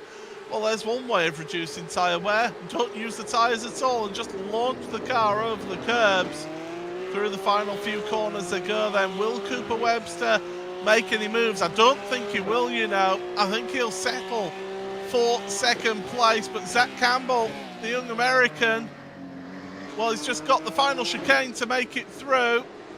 Can he do that cleanly? The answer is yes, across the line, and Zac Campbell takes the checkered flag, and he's the race winner here in the sprint race at Circuit Magny Cours in the Porsche Tag Heuer Esports Supercup. The question is, how are the rest of those finishers going to come across the line? Well, Alejandro Sanchez was able to hold on to 9th place. Johan Half gets 12th place in the end there. But my goodness, that was an exciting opening race here today. And here's your provisional results then. Zac Campbell by just under half a second over Cooper Webster, with Pinto, Job, Mangan, Caruso, Tetela.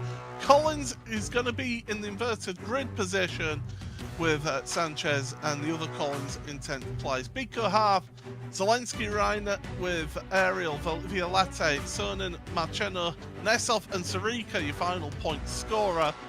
The rest of the drivers do not score points. Fluke Keita, Keita was stuck back. Bakker with Dambitz and Benneker, or what could have been for him. Salvatellans and Kevin Nielsen did not finish, but Arjuna is going to be standing by with our race winner from the sprint race. Zac Campbell, half the job is done. Still got 20 laps to go, though. How are you feeling with the pole position and sprint race win in the bag? Feels pretty good. I think that's my first pole in about 2 years. I was talking to Diogo last night, and I told him that I was going to get it today. So, over the moon with that. Really happy for the sprint win. But, you know, that obviously means we get sent back for the feature. So, we'll see. It's super tough to pass here. So, we'll see how this kind of goes. We got a decent amount of points for the for the day. So yeah, we'll just do our best.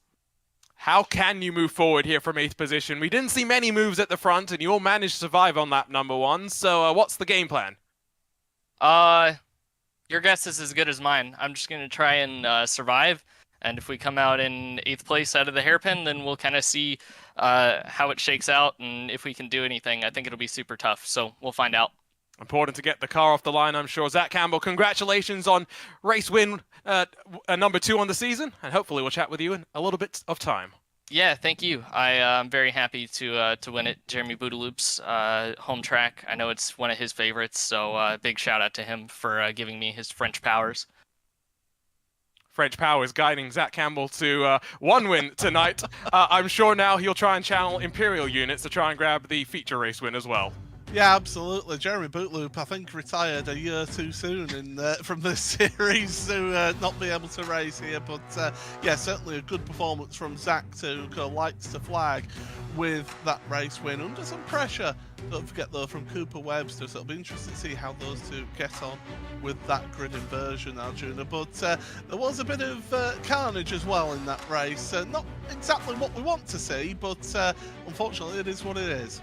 It's one of those corners, the Adelaide hairpin, right, where it starts out wide and it funnels on in, and then it's a very, very tight radius corner. So lap number 1, 3 wide, not necessarily the wisest idea, but with drivers knowing that passing opportunities were going to be few and far aplenty, they had to go for it. Didn't see exactly which of the Stormforce ART cars pushed one of the Apex Racing Team sister cars into the rest of the palaver, but yeah, a couple of cars I think is going to be pretty frustrated after that one. Yeah, certainly with that tight pack racing, it really does mean that one little mistake can cause such significant consequences out there. It just takes the tiniest of errors when they're all this close together. Charlie Collins will be starting our main race on pole position.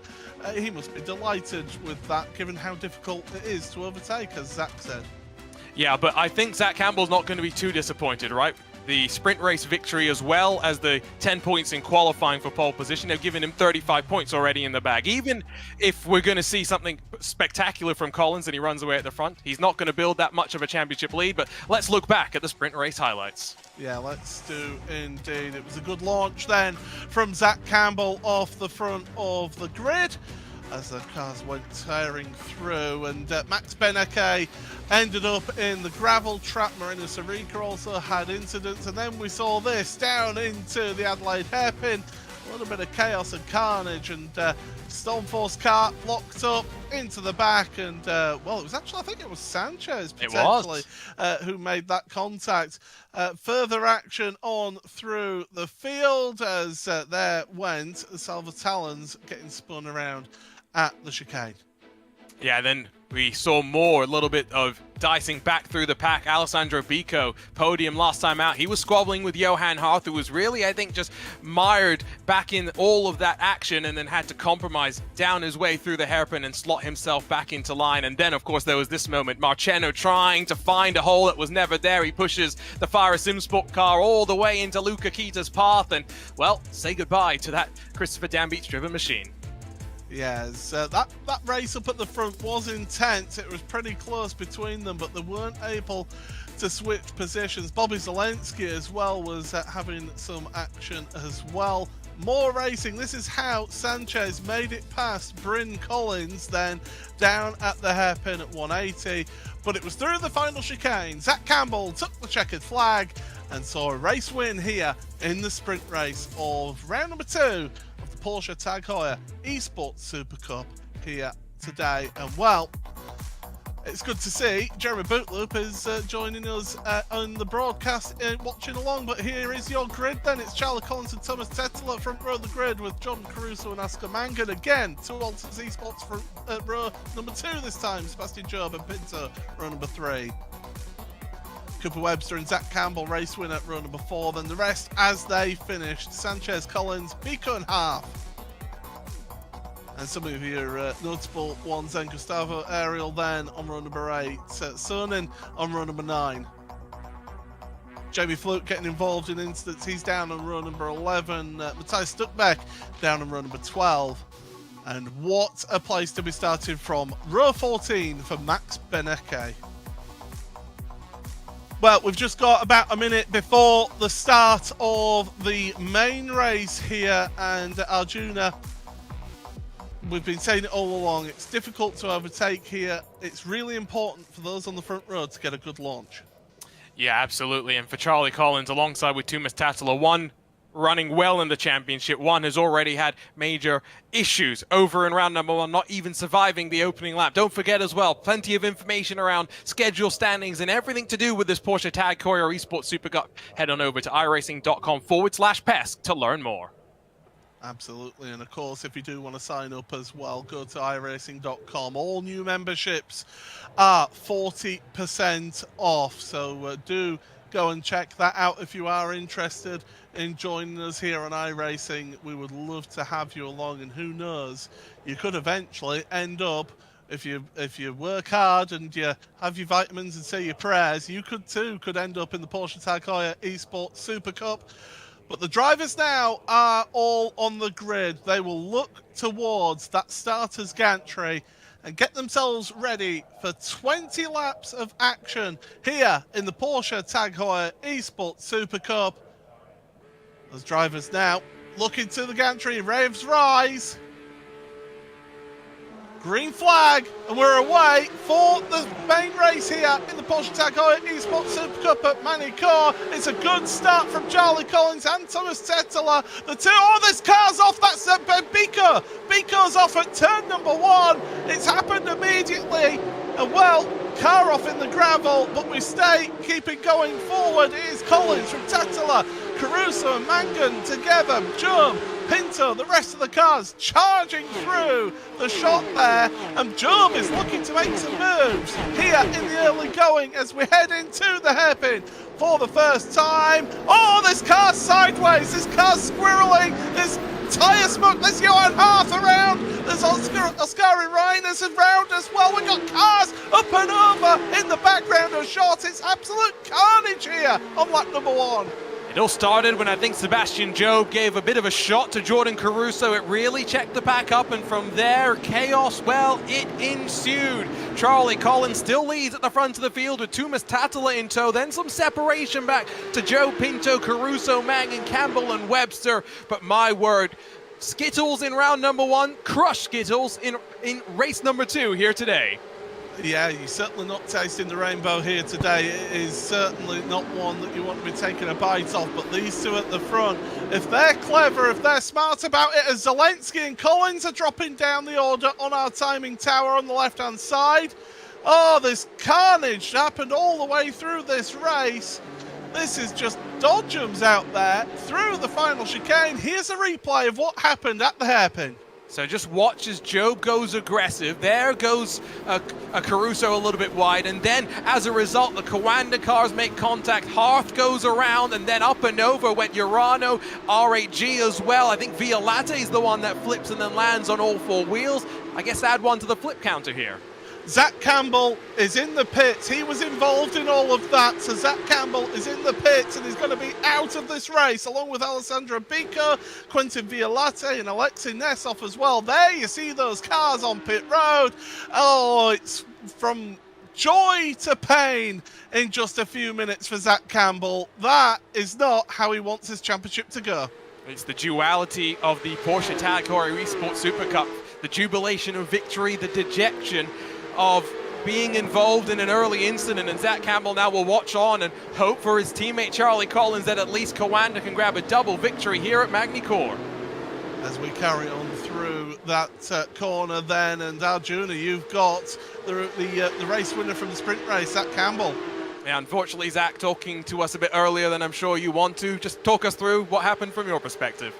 Yeah, that's just Johan Harth using his practice and other simulators to very much be really good and practice a lot for this. So, you love to see when people who are going to miss rounds later in the season affect the championship like this. So that's all I have to say. It's not appropriate, but it's about what needs to be said. So, Frustration from you, Zac, but we can understand it. We'll let you go, and we'll see you in a couple of weeks' time from the streets of Long Beach. Yep, thank you. Frustration evident there, Paul, for Zac Campbell. And, well, it's not going to get much easier at Long Beach, that's for sure. No, it's certainly not. And yeah, you've nowhere to hide at Long Beach as well, have you? You've got concrete walls lining that circuit. So yeah, we've had a few little bits of sort of stories to tell from the first 2 rounds of the championship, and well, certainly the stories do build up here. And well, right now at the front, the story is that Charlie Collins does lead by 0.3 of a second from Thomas Tetteler, but Sebastian Job has pulled back that gap that they've been able to make through that sequence of corners. So this is lap number 3. Job is bringing Pinto along with him, and once again Pinto is just loitering around that top 4 position. He is doing what he needs to do well in this championship. Thomas Tatteler, by the way, on course for what would be a second podium in a feature race over the course of his Porsche Esports Supercup career. Someone that, like I said, round 1, he didn't even get out of turn 3 before he was off and into the weeds. The second part of the evening didn't go much better for him. Someone who also didn't enjoy our trip over to the Hockenheimring was this man, Sam Koitip, someone who we talked to and was equally frustrated compared to Zac Campbell. If I'm Sam in that Urano number 28 car, though, I'm not just looking forwards, I'm looking backwards, because there's a certain mouse car that's lurking in those rear view mirrors as Beneke tries to continue to work his way back up to potentially grab some points in the top 15. Yeah, we're going to see some red-on-red action between the 2 of them. Kaita, of course, in that red and black Urano car. Max Beneke in the red and white Mouse car. Through turns 1 and 2, onto the brakes for 3. We've got cars making moves in front as well of us. So Sam Kaita with a great view of what's happening in front. Big moves in this field. Kevin Nielsen started this race right at the back of the field, is up 15 places to 14th in this race. Absolutely just taking advantage of all the shenanigans that happened at the start. And there's the move. There's Max Beneke alongside. Can he get the move finished? Well, we'll have to wait and see, but you can see on that timing tower on the left-hand side of your screen, Kaita is still ahead for the time being. And for the time being, Beneke trying that late lunge and surprising the Urano Esports driver. Further forwards, the Welshman trying to build up a bit of an advantage. Tatteler maybe making a small mistake, has allowed the gap to open up by a car length or 2 extra. And Job will be chomping at the bit, I think, to try and work his way forward. He really needs to try and get some points on the board, especially if Collins can continue this level of consistency along with someone like Diogo Pinto. Remember, Job in that second race put himself in a rather precarious spot on the outside of the arena section in the final sector of the Hockenheimring. Unfortunately, 3 wide didn't work. He was the one that got the worst of it.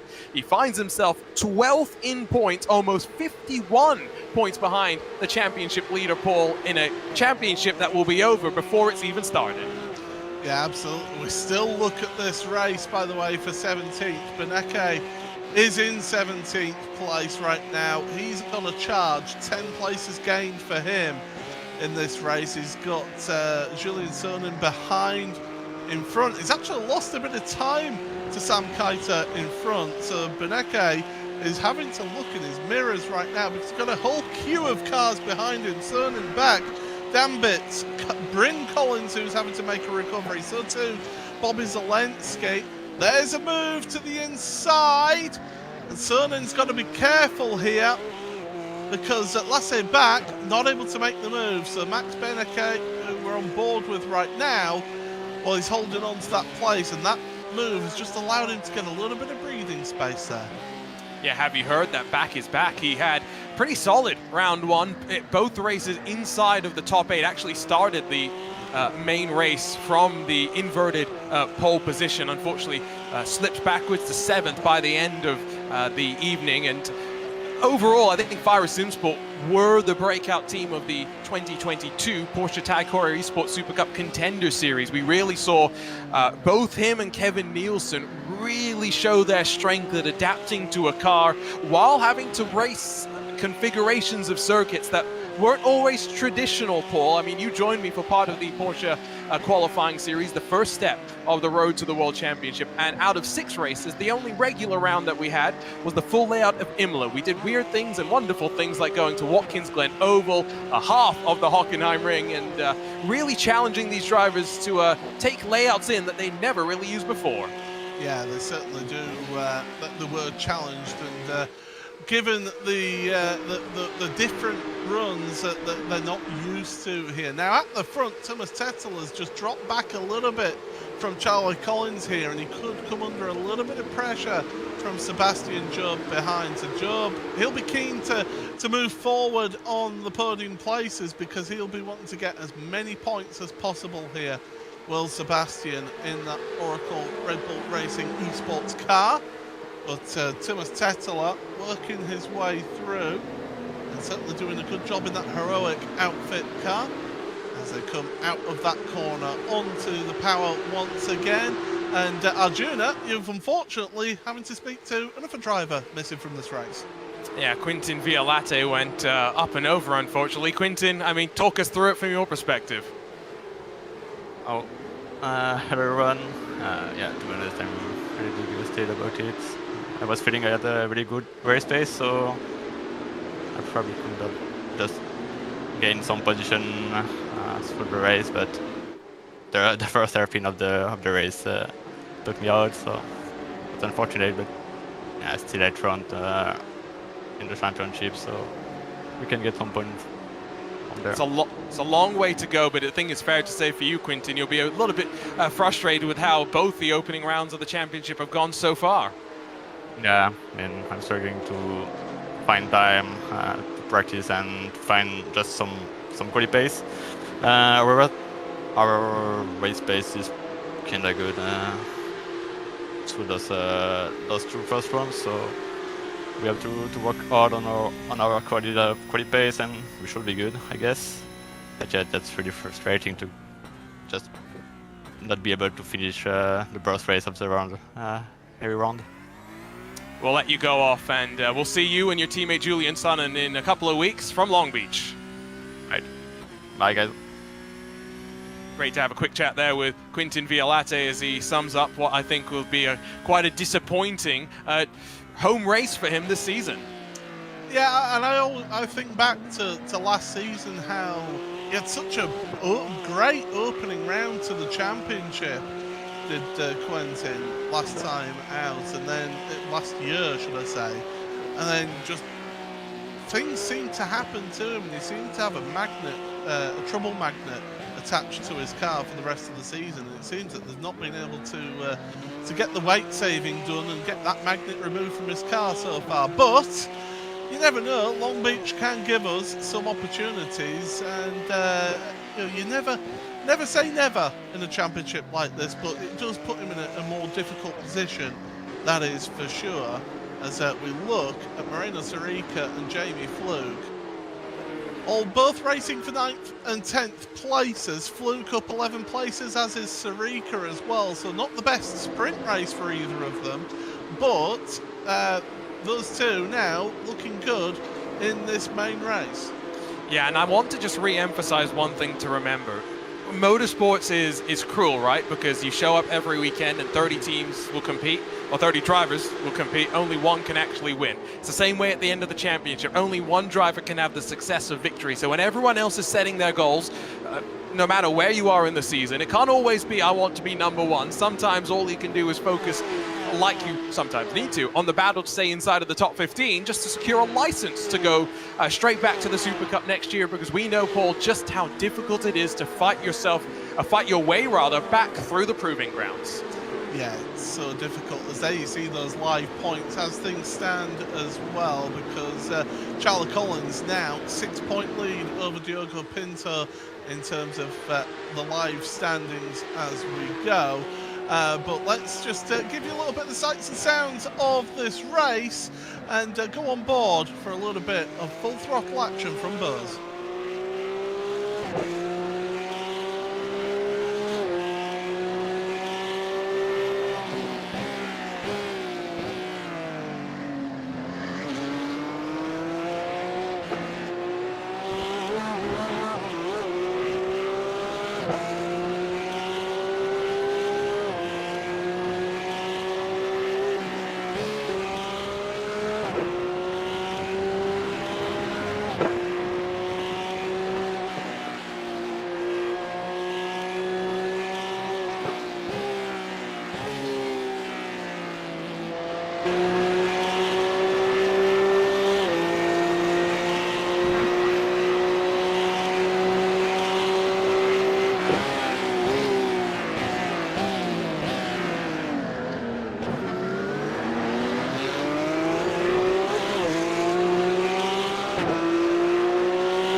You are watching round number 2 of the Porsche Tag Heuer Esports Supercup main race here. And, well, we are seeing some tremendous action out there. Paul Smith and Arjuna Kankapati in the commentary booth here. And it is Charlie Collins who currently leads this race by 1.7 seconds at the halfway point of this main race. Tettler, though, in second place, is under pressure from Sebastian Job behind him, and Job is under some intense pressure from last season's champion, Diogo Pinto. The two champions that remain on the grid here in the series are neck and neck in 3rd and 4th place. Yeah, the thing is that Tettler's doing just well enough through the sections that he needs to be able to hold on and defend, so that Job is unable to really find a way on through, and he's got to be careful because trying to set up a move might compromise him and allow Pinto the opportunity to cycle through and grab that final spot on the podium. So very much at a lockstep right now, and you can see behind Caruso Mangan doing a great job to just hold on. We saw Cooper Webster being incredibly quick and patient in the sprint race. Not so much so far, but as we check in triple box, we're looking at all the major battles out on track. Yeah, we've got that second place fight up there, up on the main screen, and then the race for 11th, race for 21st on screen as well. We've got triple box here on the Porsche Tag Heuer Esports Supercup coverage, and well, these drivers are certainly putting on a display of driving at this point. A little bit of a mistake for 11th place, and well, that is going to be Ariel, Gustavo Ariel, going to be duking it out for 11th, but no, not able to get past the Urano car of Luca Kita, I think that is, up there in 12th place. Yeah, no, little mistake there, and they've dropped off the back of Marchena, who's trying to now close on Jamie Fluke up there in the 10th position. Another little moment there for Tettler, not getting the best drive out of the Adelaide hairpin, but still frustration as Ariel completely blows the braking zone into the hairpin and finds himself now dropping down to 17th spot. Heads up driving from the rest of those in that fight for 12th to see it coming, give him the room and let him go off into the gravel. Ariel goes from 13th to 17th in one corner with that one mistake then. So, yeah, we're keeping you abreast of all the action in this this race. We've changed that bottom right to that race for 18th. Matthias Stuckbeck with Bryn Collins, the recovering Bryn Collins. Lassie Back is behind him with Bobby Zelensky, Christopher Dambitz, and Oskari Ryan. It's worth pointing out as well, Zac Campbell did actually come back out on track, and he is going around in a lonely 27th place, but well, he's just hoping for other cars to go out of this race and maybe squeak himself a point down to 25th. Yeah, he's one lap down, and so, like you say, we'd have had a quick chat with maybe Philip Stamm, the Coanda team boss, to just say, okay, calm your nerves, let's go out and let's try and salvage what we can. You're not totally out of the points. We looked at those live points not long ago and saw that Campbell was still inside of the top 10. So far, looking so good. for Coanda as they continue to watch. As Bryn Collins, though, as he tries to now fight his way back forward, experiences some dirty air from Stoke back in front of him, and Lasse back in 20th, tries to work very nicely off the power and just rolls his momentum through the corner. Yeah, he certainly does. Matthias Stuck back then. He does go through then and holds on to that place, but we've got a change for second place then. Sebastian Job has finally been able to get past Thomas Tetela. Oh, and Thomas is going to come under pressure now from Diogo Pinto, and it could go from bad to worse for Thomas, because here comes the Altus Esport drivers as well, of Caruso and Mangan. So in just over half a lap, it's gone from second to fourth place for Thomas Tetela, and the heroic driver, well, he needs a heroic performance to try and get back through, but here's the overtake in the bottom right-hand corner. Remember, we've done 10 laps now, so we've gone the entirety of the sprint race distance, and we're still running on these set of tyres. Tatala really looking like the anchor in the second pack, and Job down the inside finally got the opportunity and wasn't going to let it go by. Slides his way on through and now tries to work on what is a 3.5 second advantage up to Charlie Collins. Pinto's going to be thrilled that he was able to take advantage through the 180. Tatala was able to get back in front of Caruso, albeit momentarily. We'll see if now the Altus teammates can work together and work both their cars up into the top 5 here today. They'll certainly be happy with the performance of the two Altus drivers here in that top 8, in the top 6 even, as Sebastian Job then, you can see him behind the wheel of the car, bottom left. Diogo Pinto giving us his view, looking at him in the bottom right. This is the race for second place between two former champions. Your current champion is Pinto on the right, and former champion Job in 2020 on the left. So these two know what it takes to be a winner in this championship, and Pinto is going for something that we've not seen in this series, which is a back-to-back winner in the championship. Meanwhile, Tetela loses another place, this time to Jordan Caruso. And now we'll see if Oscar Mangan can follow his way on through and potentially slide his way back up in towards the top 5 once again. It'll be a really nice bounce back from the Irishman. Tatala slide back though continuing. Another one of our drivers that had limited preparation, don't forget, for this event, and while he was struggling, notes who has managed to latch back onto the tail end of the group. It's Cooper Webster, yes, with some damage to the front end of his car, but as they work towards the final sector with 7 laps to go after we cross the line once again, Thomas Tatala's dropped through the field, may not be done and dusted just yet. Yeah, Caruso, of course, his first ever pole position last time out at Hockenheim. Got himself a just one sprint podium to his name as well. He wants to improve on that, does Jordan, and he's looking forward towards Pinto. He's not looking behind. He's trying to move forward. And Tetela, the question is, has Tetela maybe just used up his tyres a bit more than the others around him by defending in the early stages in the first half of this race, and that's coming back to bite him here in the second half of the race, Arjuna? As there's a move, Cooper Webster down the inside, decisive if I get the teeth back in, and well, Mangan had to give that one up. A bit of an elbow there that allows Webster to slide his way on through, but all's fair in that little tussle. Don't think Mangan will have too many complaints about that. In terms of, championship momentum, let's just point out that Collins, Pinto, Caruso have all been consistent so far in staying up towards the very tip top of the championship. We'll keep harping back on 2022 and the fact that Diogo Pinto didn't win a race until late in the season.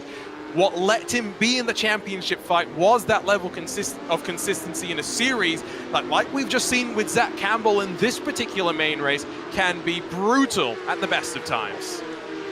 As the drivers force themselves through around this track. Track temperature is just around 39 degrees Celsius once again, so quite warm out there for the drivers, and there will have to be an element of tyre conservation just to not put too much heat through those tyres. Here you see this race for 12th place is still ongoing. Luca Kita at the head of that one. Sam Keita, Kevin Nielsen, Max Beneke, and also Julian Sonin is at the back of this queue of cars. And Beneke has just not been able to move forward much more. He's gained 12 places in this race.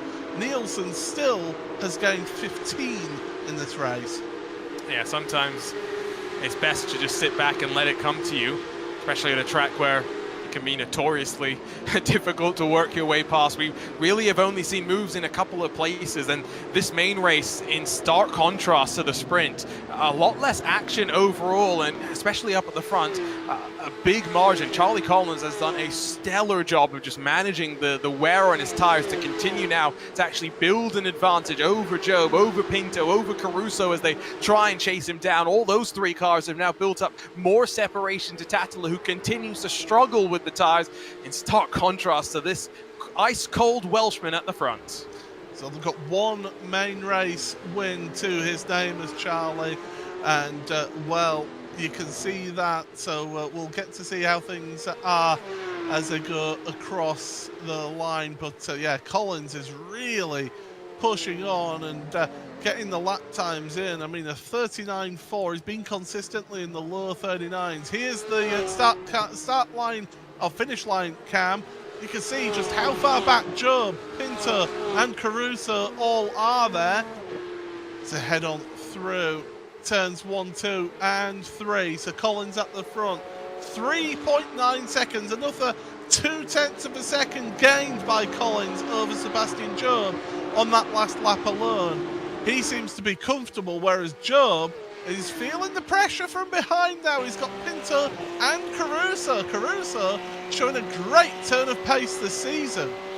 Yeah, Pinto, though, don't think we're going to expect him to go overly aggressive. Don't forget that now, with a handful of drivers leaving Team Redline, Diogo Pinto has considerably less in the terms of team help week in, week out, not just to prepare and build setups, but also to go racing and get tests for racecraft. And so that's meant that Redline has partnered up with the Williams Esports team, but also in addition with Gustavo Ariel. So they have basically a 5 or 6 car alliance that allows them to work together. Pinto, despite the fact that he's lost Beneka and a handful of other teammates, still has plenty to fall back on in terms of resources. Speaking of Max, here he is, still stuck in 15th place, behind Kevin Nielsen, who himself is behind Sam Keiter. So, yeah, it's showing just the difficulty for these drivers to make those moves. And, well, with 5 laps to go, 4 laps to go at the line, time is starting to run out for some of these drivers. And if you're Max Beneke wanting to do a championship run, it's not been the best start of championships for him in these opening 2 rounds. He needs to try and move forward and try and get himself as many points as possible here today. And look at how uncomfortable that is over that chicane.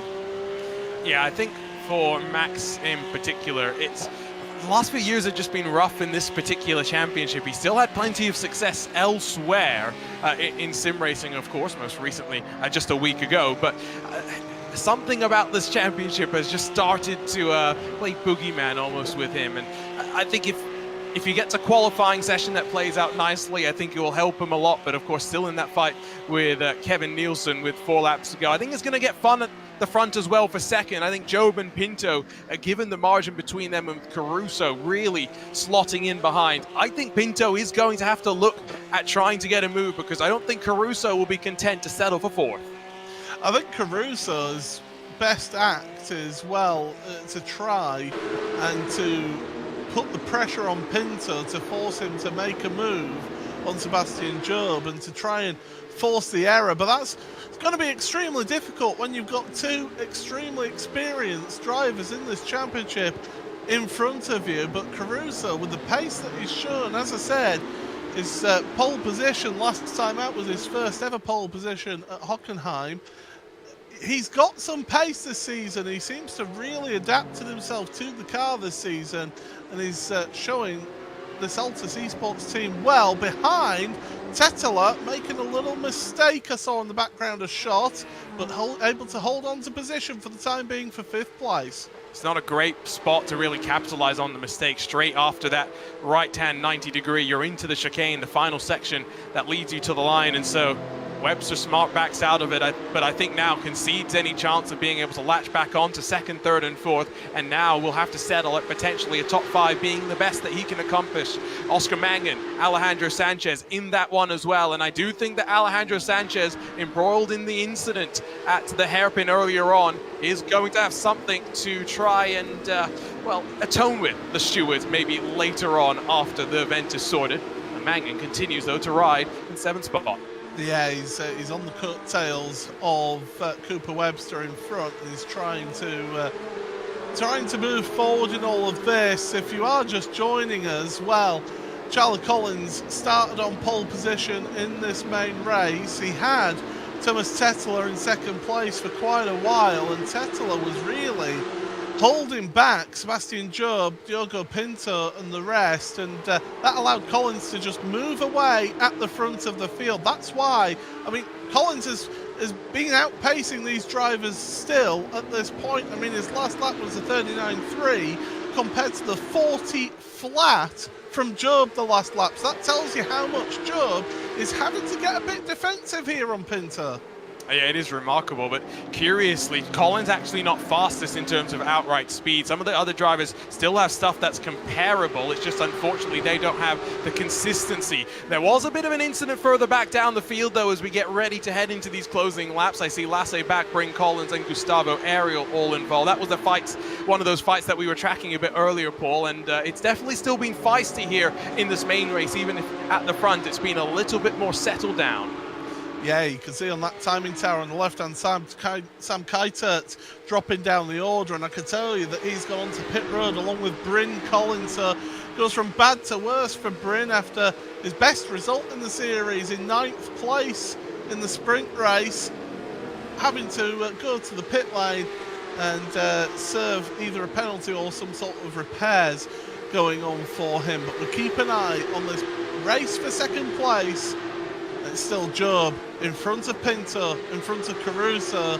Cooper Webster hasn't been able to catch up to these guys, but he has been able to get ahead of Thomas Tetteler. Yeah, that happened at the hairpin. We just saw it at the very outset of the shot. Was able to get to the inside into the braking zone, and Tatalo not having the grip, it looks like, to be able to fight that one back. Pinto's running out of time if he wants to try and work his way forward, but outside of the hairpin where he's gotten close on a few occasions, there haven't really been any opportunities. Job, outside of the slowdown that we saw from him in the sprint race earlier today, has been pretty impressive and consistent despite his self-admitted lack of race feel and race pace. But 1 lap to go. It's coming down to this final lap at Magny Cours. Yeah, so through the final chicane they go for the penultimate time. They start the last lap, and it is Pinto and Job that are duking it out. Pinto's looking for a mistake. I don't think he'll do anything rash here. In the early stages of a championship, it's all about getting yourself some good points, and Pinto is on a tremendous haul of points in this round of the championship. It's only the second week of the Porsche Tag Heuer Esports Supercup in 2023, and that means that Pinto and Job, whilst they will battle it out, and Job's feeling the need to go defensive. Pinto late to the inside into the hairpin. There's contact between the two of them, and here comes Caruso to take advantage into a podium place just like that. Jordan Caruso, he's saying forget about third, I want second place here. Absolutely sensational through the Nürburgring chicane for the final time into 180. Caruso's looking, Job will be ruining that. I think Pinto knew that this is going to be such a close championship. You have got to take every opportunity you can, and Caruso saw the move, saw the contact, and was smiling as he followed through to another podium position here as we wind to the end of our first race at Magny Cours. But out at the front, it is Charlie Collins. He's got a 6-second lead. He has been dominant here in this main race. Just a couple of corners to go for him. And the VRS Coanda Simsport driver who races from Wales, he's the winner here in the main race at Magny Cours.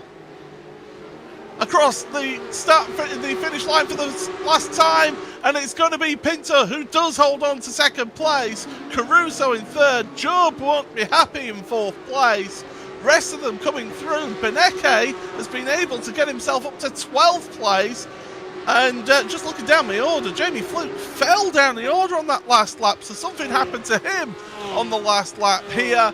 But my goodness, what an exciting end to that motor race right there in the BOSE post-race show. Yeah, Simone Marcheno and Jamie Fluke came together, so for Marcheno, not the first bit of contact, and would you guess what, Paul? Deja vu, it happened through the very same sequence of corners as it did in the sprint race. Well, it is Charlie Collins who is your race winner then by 6.6 seconds over Diogo Pinto in second. Caruso in third, ahead of Sebastian Job and his teammate Cooper Webster in fifth. Thomas Tetela, sixth ahead of Oscar Mangum with Alejandro Sanchez, Marina Sarica and Luca Kita rounding out your top 10.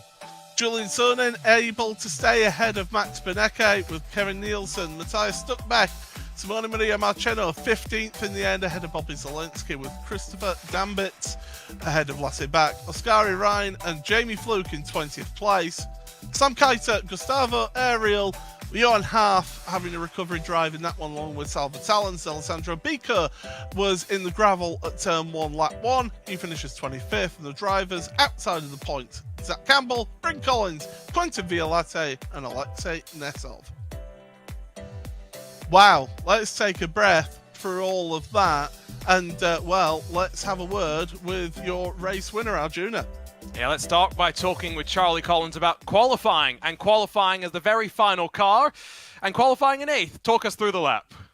There's not much to talk about. It was pretty bad, I can't lie. I just didn't hook up at all, and I just, after that I was pretty flustered.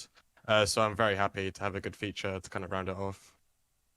You say bad lap, it was what, a 10th and a half off your teammate Zac Campbell in qualifying, so it could have been worse. In terms, though, of what we saw in the second race, let's start with the reverse pole. What were you seeing in the rearview mirrors? Because it was pretty dramatic, I can tell you that. Yeah, so I saw some carnage on lap 1. I didn't catch it happen. But yeah, I was just kind of like controlling the race in terms of myself. I was trying to keep myself calm and drive my own race, and yeah, it worked out very well. So none of the drivers knew where we were going racing in 2 weeks until earlier today. It's now announced. It's Long Beach. What do you think we're in for? Carnage. No, but I think it's going to be exciting. Look, Long Beach is a pretty cool track, and I don't think a big series has been there in a while.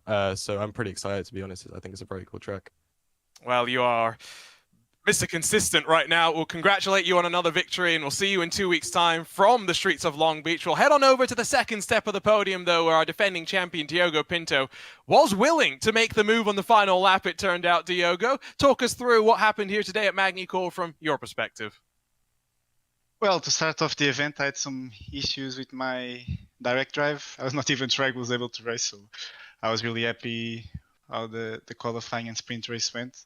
Yeah, and then in the main race, I just got lucky. I went where there was space at the start, and then from there, me and Sebi, we had to overtake Tatela, and then at the end, my tires looked way better, so I felt like it has to be now. I have to make a move. I was behind all race, so the time was now, and I sent it. It was quite a forced move, but I mean, I went on the apex, I took the curb. So I guess that's just hard racing. I'm happy with the result.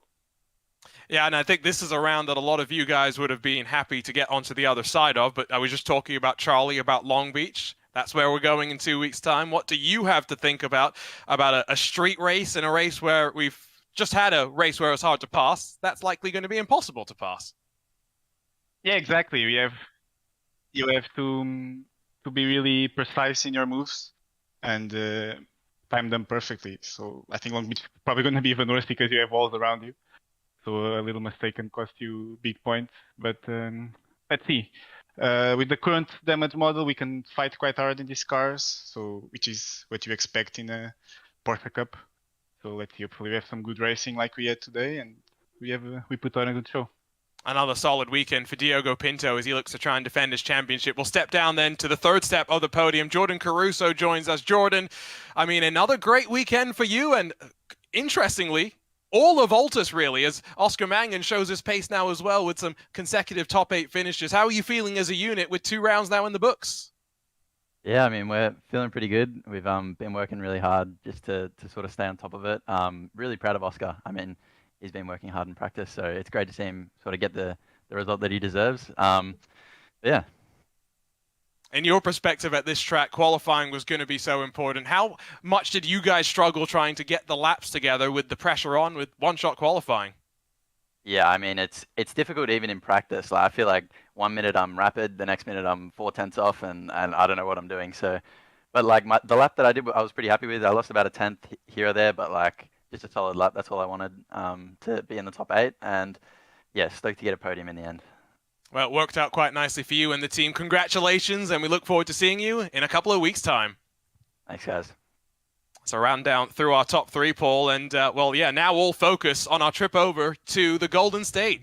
Yeah, absolutely. The famous venue, a historic venue of Long Beach is going to be where these drivers head on over to next time. Make sure you join us for that on March the 4th. That's 2 weeks' time here for the Porsche Tag Heuer Esports Supercup. And well, what a dramatic round of racing that we had here from Magny Cours for the first time here in the Porsche Tag Heuer Esports Supercup. We'll see you in 2 weeks' time at Long Beach, but well, these drivers, they do know how to race hard, and they raced very, very close indeed. But until next time, thank you for everybody here, and we'll see you then. Bye now.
Chain swinging, clang clang, and it costs a lot. Them always at the guala, yeah, and you are not bad.